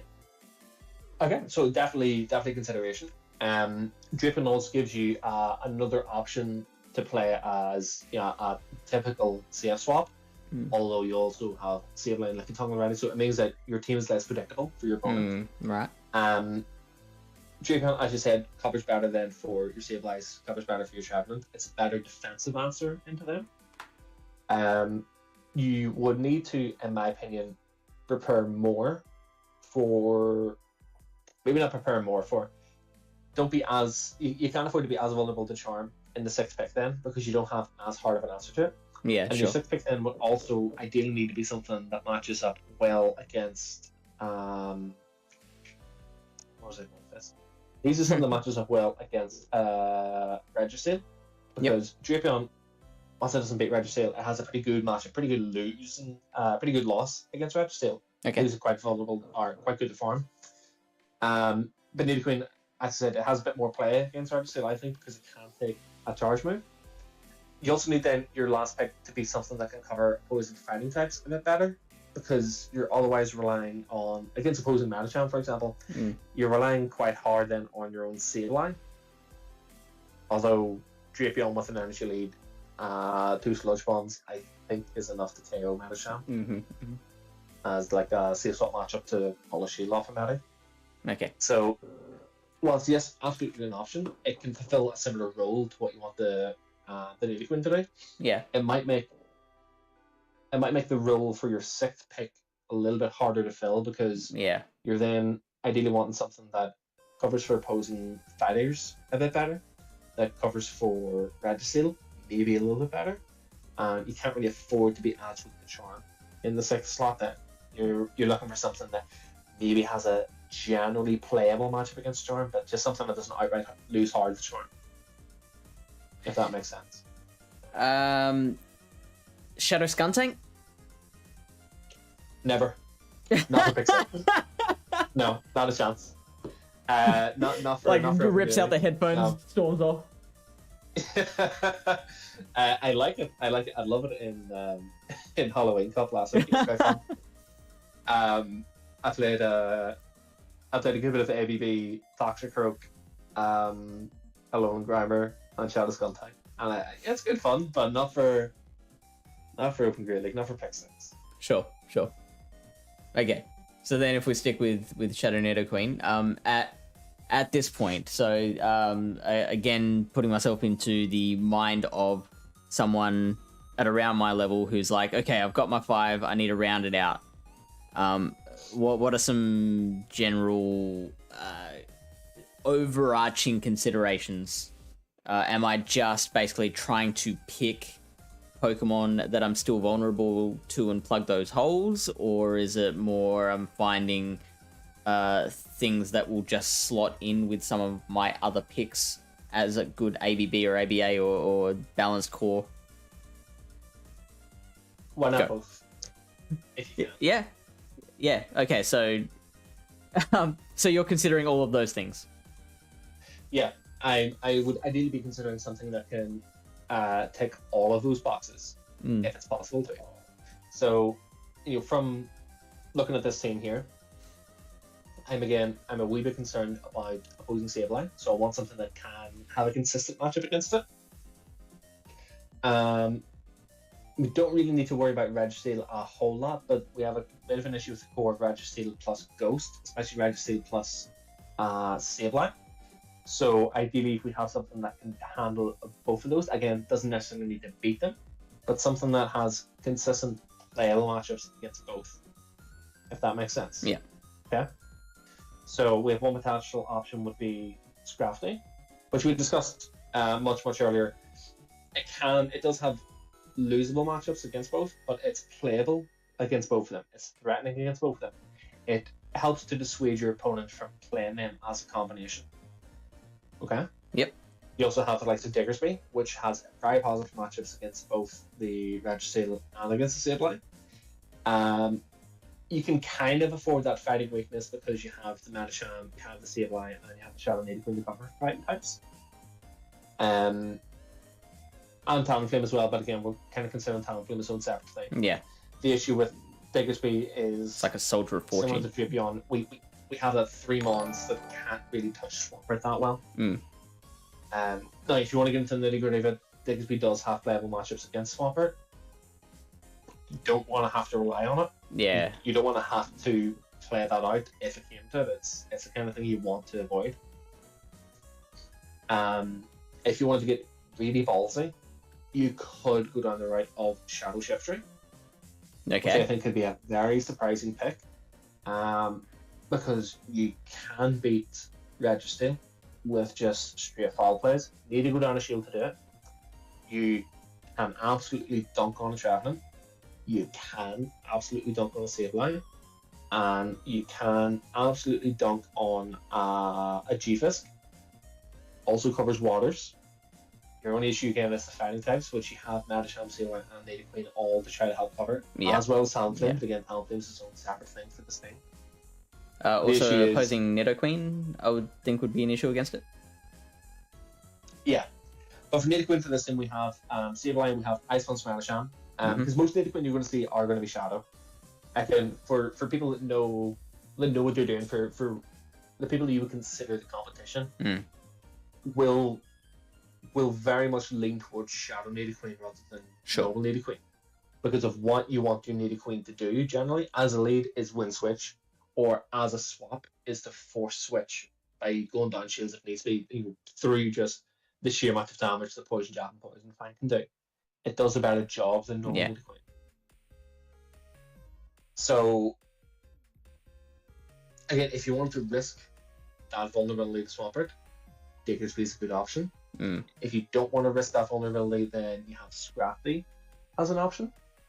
Or we can maybe run a Matrix battle and see what else we can come up with that can handle both Registeel and Sableye specifically together. And see how well in that could fit in with the team. Okay, so if we clear all this garbage. So we are looking to find something that handles Registeel. And do we add in the Flash Cannon, Zap Cannon? No. No. You don't ever expect again, that? It would be in the back of my mind, but I wouldn't worry about it. Sure. Because again, I think for the players that you will consider your competition, they're going to be running Focus Blast Zap Cannon. Sure. Flash Cannon has, in my opinion, very limited use over Zap Cannon, because you're always going to run Focus Blast. Flash Cannon has very limited use over Zap Cannon. Sure. To the point it's not really worth considering, in my opinion. But it's a spice option. Could work out, because we're considering Pop Ice Punch Madisham here, which, in my opinion, wouldn't really be expected. It's a little bit spicy, yeah. Like, if I fought against someone and I see they go straight Pop with a Madisham, in my mind, I'm immediately thinking they've got Psychic in the back. Psychic as their second charge move. Yeah. That's one of the things why Pop Ice Punch can't work, is because it is unexpected in that sense. So one of the reasons why Bloody and Dynamic Punch works, because just nobody thinks of it, nobody expects it. I think that's more of a GBL thing. Yeah, it might be. I think I see a lot more. Not a lot more. I do see the occasional Psycho Cut Metacham in restricted formats.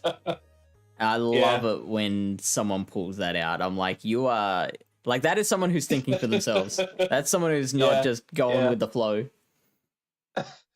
So in factions, this is going back months now. Whenever I was in factions, whatever one of the field metas was, Madisham was quite common. Yep. And our faction, we didn't communicate a whole lot. It was kind of just we're a collection of 7 players. They're all pretty decent, and just sort of get on with your job. But a couple of us would always try to reach out and say, do you want some practice? Do you want me to run your opponent's team against you? Get a bit of a feel for how the matchups will go. Get a bit of an idea of what cores they can run, or if there's any sort of interesting moveset options that you maybe haven't thought about that are good against you. I had one teammate had a matchup where his opponent had Madisham, and he didn't rate Madisham against his own team of 6. He thought he handled Madisham quite well. And I thought, well, Psycho Cut Madisham! Psycho Cut double nuke Madisham, then Animal Punch Psychic actually kind of looks pretty fun against your team. Because you kind of have to shield everything from it, and it's bulky enough that it's going to get at least 2 charge moves. And God forbid if it gets a bit of a farm off, whatever you have, if it's quite weak. But because we never practiced, because nobody wanted to get that help. Yeah, so you come back 2 days later, you go to the channel on that Discord, and it's just 3 matches of him getting swept by Snake. That's great. I thought like that's could have been easily avoided, had we done a wee bit of practice. But yeah, anyway, Psycho Madasham, not to be underestimated, but it's not the way to go for Open 6. Loses to Zoomerl, where Carter Macham can win, depending on the Axel, depending on how Axel the Zoomerl is. Yeah, Counter Macham will win, whereas Psycho Macham will lose despite the neutral damage. I find that crazy. That's just counter. Yeah. All right, so we've got Red Steel in the Matrix. What were the other Pokemon we were looking at? Sableye. Sableye. So what? I'll tell you what I do whenever I'm entering the Pokemon into the Matrix. So I don't just do the all slashings. And I know just for simplicity and for speed here. What I would tend to do for something like Red Steel is I'll put in the default, just whatever happens to come up. Although I think like the default IVs on Red Steel are pretty bloody good. It's like 6, 11, 13 or something. Like I wish I had that Red Steel. So I'll keep that. I'll put in the best possible IV spread for a raid, which is 11, 15, 15 for Red Steel. Sure. And I'll put in what I consider to be reasonably the best Red Steel I'd expect to see. So something like a 5, 15, 15, like a really good spread from a best friend straight.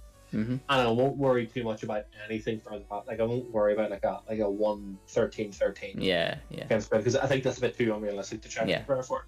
Like someone would have to I won't stress too much spend $1 million Stardust trading for that. Yeah. Like this guy who spent I don't know, 480,000 Stardust, I think, for Microcelia. Yeah, you did. I did, I think, like 22 or 23 trades to try to get my Great Microcelia way back when. And I only ever got one on the 1500, and it's the one that I used. Yeah. And it was the only trade I ever did with someone who was great friends, because everyone else was either best friends or a small handful of ultra friend ones. And I lucked out with Microcelia. It's like rank 37 or something overall. But Wow. I think it's technically considered rank 19 if you're going off of 1 IV minimum. But Sure. I know we have had an opportunity in the past at some point to have 0 IV trades. So I consider it rank 37. But like, Yeah. similarly So to would what you I. said, you could spend millions upon millions upon millions of dust doing, the one friendship trades, or one level friendship, 80,000 dust trades every day to try to get like a 113, 13 or whatever registered. Yeah. So Lyle has been saying Shadow Machamp as an option. Now, in a team that's running Metacham, are you getting much else by putting Shadow Machamp in there? So what you're getting by trying to run, like, not necessarily double counter, but the reasons why you would run Shadow Machamp with Metacham, not just Shadow Machamp over Metacham, but it's nice to have both options on the team, is either potential to just fast move something down. Similar to how you would play a charm. You try to one shield your opponent, take a charge move, and then pull that shield back with your Ice Beam or your Play Rough if you're running tough, for example. So with Machamp, you can try to do similar thing. You go down a shield because you're so frail, but you put out so much more counter damage, and the cross chops are so threatening that you're likely going to cross chop on the rock side against whatever comes in next. And you're trying to snowball the match then based off even shields, but you have switch.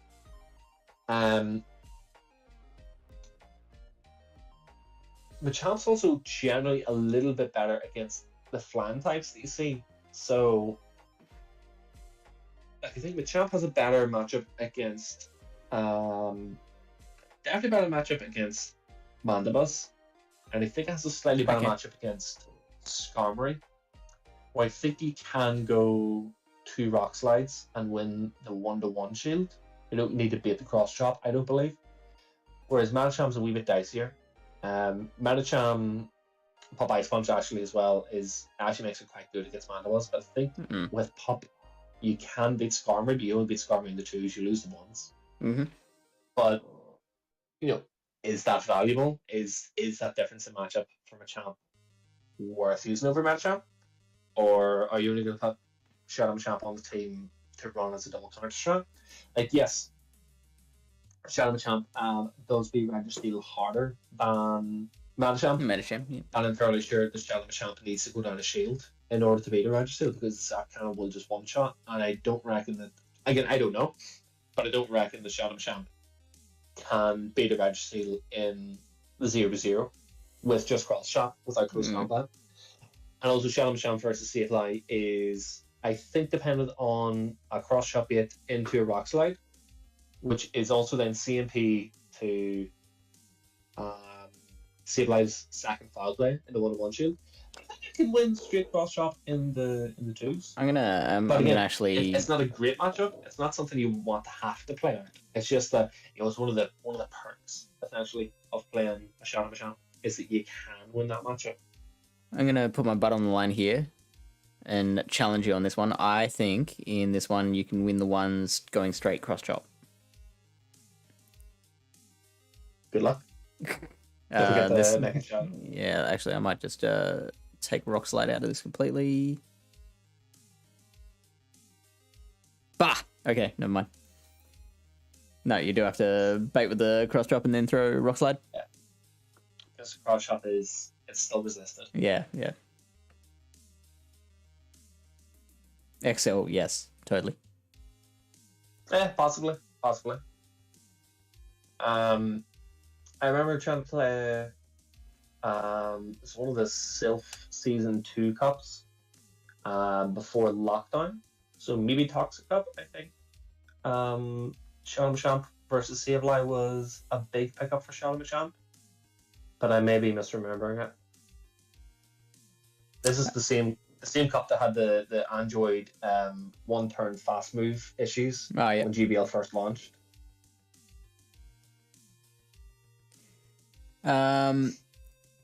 So what else? We were looking at Registeel and Sableye as things that we have to cover with our sixth Pokemon. Was that it, or were there more? So it was just Registeel plus Sableye. We ideally want our sixth one to beat both of them consistently. Yeah. Swampert? We do. Yeah, so we don't necessarily need it to beat Swampert. We just need it to not lose hard to Swampert.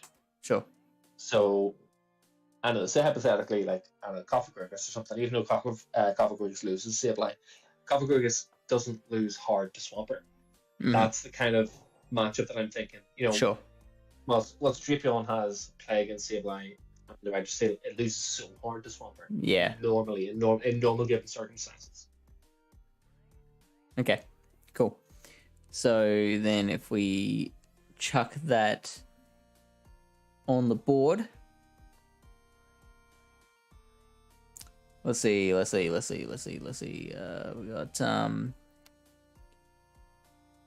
Trevenant. So, do you, in your opinion, could you play Trevenant against Sableye? No. And win that consistently? No, you're right. No. Like I would consider bloody Toxicroak as a better shot of flipping the Sableye than a Trevenant. Yeah. So because again, Sableye will go down a shield to Trevenant if needs be. Like it will just Shadow Claw down and have 80-90 energy for the next Pokemon coming in. So I find that so strange that like most people would immediately go, no, I don't want this matchup, this Trevenant and Sableye. And yet PV Poke does have it winning the ones with the bait. I presume with the bait. That's a similar thing for Trevenant versus Talonflame, and a similar thing for Trevenant versus Skarmory. Trevenant will win 1-1 with that Seed Bomb bait into hitting Shadow Ball. Yeah. That's just the power of Trevenant. It's just the power of Shadow Ball. Yeah. The combination of Shadow Ball and Shadow Claw and something with such high attack. Sableye is obviously very even against a lot of that. Same with Reggie. What else do we have? Obstagoon looks interesting. If it saves you the XL candy for building something else, go for it. I wouldn't go down the route of Office again Okay, for pick 6. sure. Meganium. Not awful. Good neutral matchups into things like Matacham. I think it can beat Walrein in the ones. It can beat Shadow Walrein in the ones as well. But Shadow Walrein, like Sableye, will probably go down a shield to things because its charge move combinations are so threatening. I think it consistently beats Registeel and consistently beats Sableye, just with the Frenzy Plant, just from the straight damage of it. But in terms of flexibility, again, I think you're looking at something like maybe your own Registeel for this. Depending on how weak you want to be the Swampert, you've got G-Fisk and you've got Diggersby. But Meganium's not a bad option. Meganium plus Talonflame then form a little bit of a duo core that you can try to play together. Which I like that idea. That to me sounds like it adds flexibility to the team. The Diggersby came up very high there, which I don't like. I wanted to steer away from Diggersby as our 6th for this team because of that aforementioned trouble with Swampert.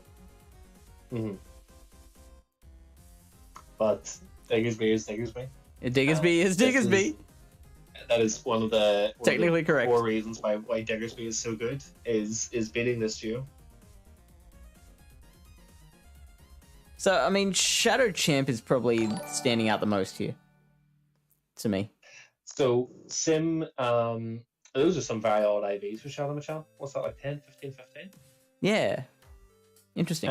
So Sim, Shadow Machamp versus the default Registeel 0-0 shields, and see if the Machamp can actually beat Registeel without having to go down a shield. Oh, hang on. I mean, I don't need to add Rock Slide back. What is that? That is the ones. Registeel loses with a... Okay, so we are using one shield here.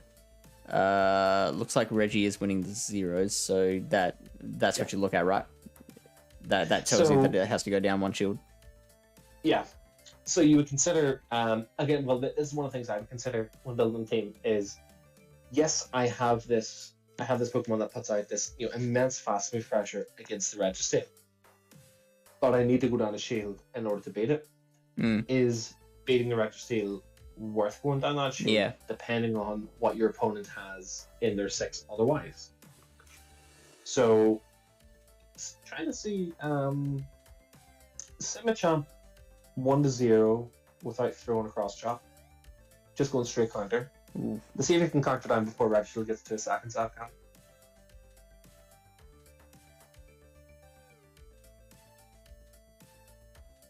Yeah.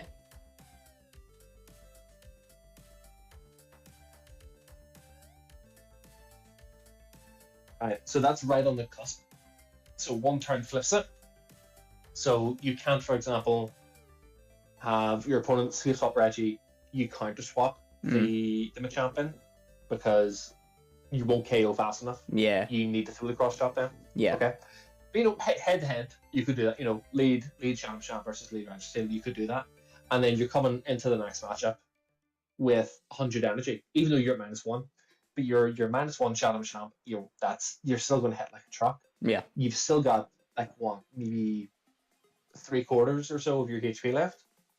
You are going to pull that shield back against most things. Yep. The issue is if they have a Medicham, if they have Nidoqueen, just if they have something that's really, really bulky that can afford to not have to take those charge moves. But even a Nidoqueen, even a Medicham, they're not going to want to have to take 3 rock slides, 2 cross chops plus a rock slide, 2 rock slides plus a cross chop. But you can't consistently do that. Yeah. That's not something you can consistently rely upon. It's similar to that John Machamp versus Sableye matchup. You need to hit the rock slide in order to win it.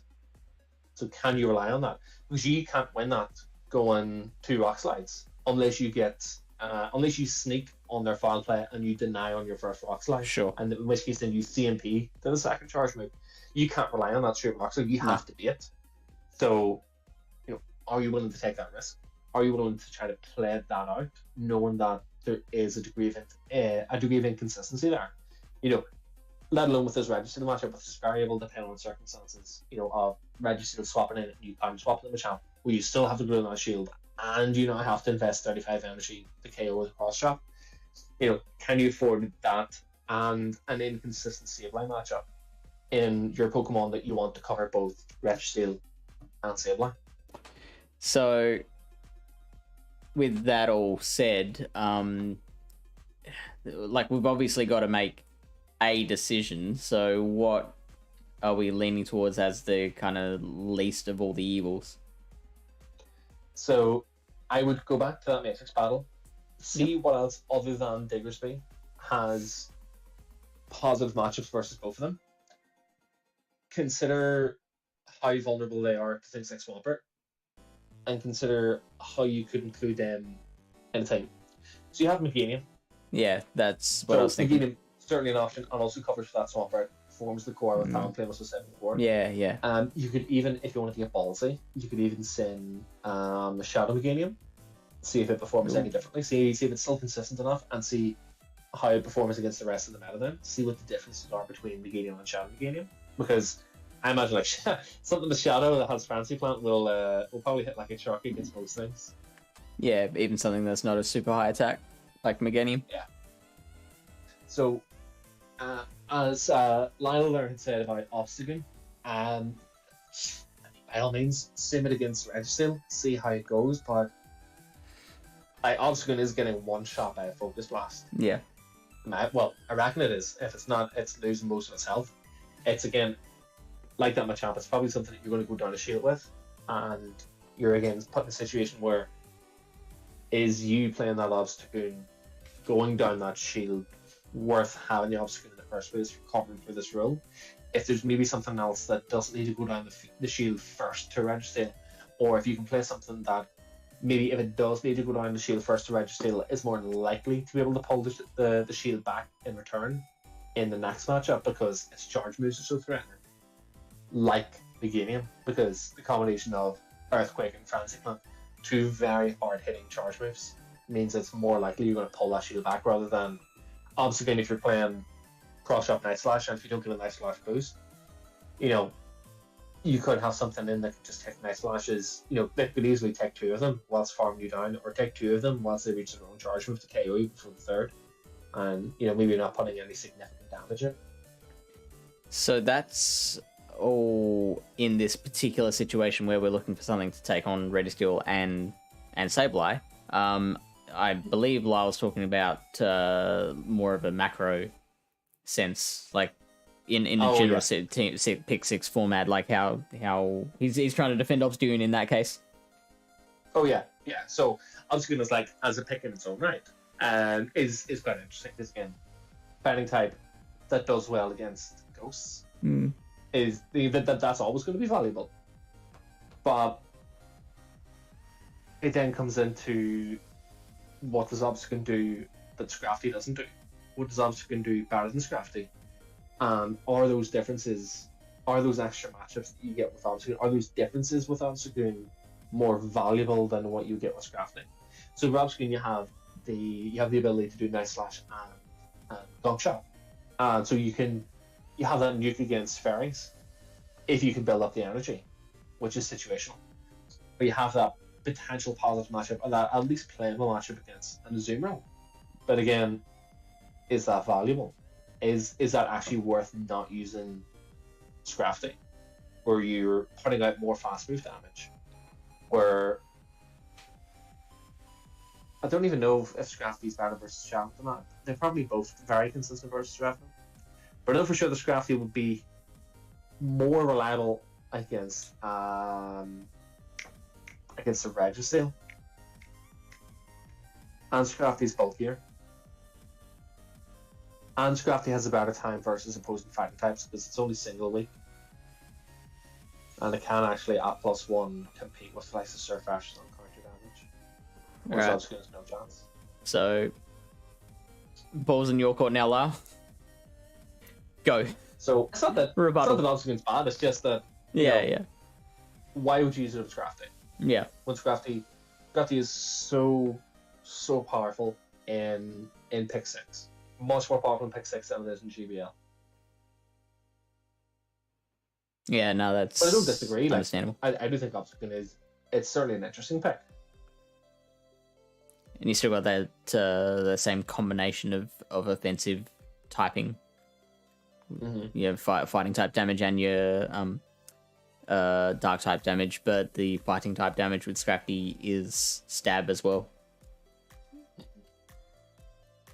Ramps up a lot more in neutral matchups. Yeah. So the Meganium Shadow versus regular. It looks like the regular is having a slightly better time against all of these, except for. Well, no, against in all these situations. But I find it very interesting that the Shadow Meganium loses to a super attack weighted Sableye. Which is something that you're like no one in the right mind is ever going to build a 15-2-2 Axel. Yeah, no, Sableye. Totally. But it sounds like Meganium is the better way to go in this situation. Yeah. And again, because it covers for that, it's not that it covers for Swampert better, it's just that it's not weak to Swampert. It has an action bonus where it absolutely destroys the Swampert, which is great. So, if you're settling on Meganium as the second Pokemon in the team, you could then look into just doing a Matrix battle of Meganium and Shadow Meganium, based on the IVs that you would run yourself with Meganium, as a Matrix battle versus the Great League meta, and see which of the two of them perform better generally. Yeah. Let's see again, is there any specific reason why you'd want to use one over the other? Does one of them give you a specific edge elsewhere? And again, because it's Shadow Meganium is still fairly new, you don't really see it played a whole lot. If you know of some particular matchups where the Shadow flips it, that's something you can use to your advantage. Yeah. And I would love to spend more time delving into that specific situation. Regular versus Shadow Meganium against the other things that aren't the immediate things that we're trying to take on in the Red Steel and Sableye. However, I don't know if you've noticed my life force kind of draining as it gets later and later here. It's gotten to 1 a.m. my time. 1 a.m. Yeah. I really want to keep going, but I feel like it's I should preserve my health. Yeah. So no problem. We'll kind of settle on this with our if you're watching this on Twitch, I'm going to download this tomorrow my time and put it up as a pre-recorded video on YouTube. If you want to go through the entire 3.5 hours of this thing, it is all value. Like it is all good stuff, and I feel like it was. It's kind of in my mind, I feel like it's been the front loaded with general concepts, and then the back half has been just a study on analyzing the very specific, minute situations. So if you're just looking for an overall, an overall guide to how do I get started on this whole team building thing, then yeah, the first half of the stream is what you want to take a look at. But if you're already at that stage, you're already comfortable with that, then the second half I think is really, really good, because yeah, like just you spouting off those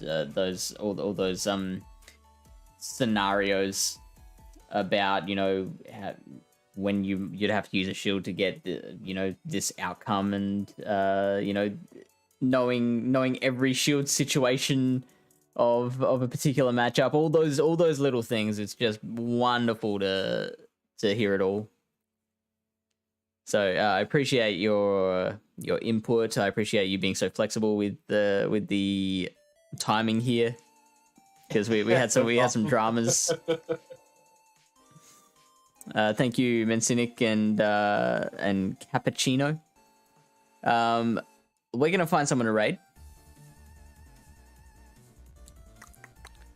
You don't have any content to plug, do you? Like channels, nope, Twitter? Not one bit. I don't care for Twitter. Good move. I don't stream Pokemon Go. I considered getting into it.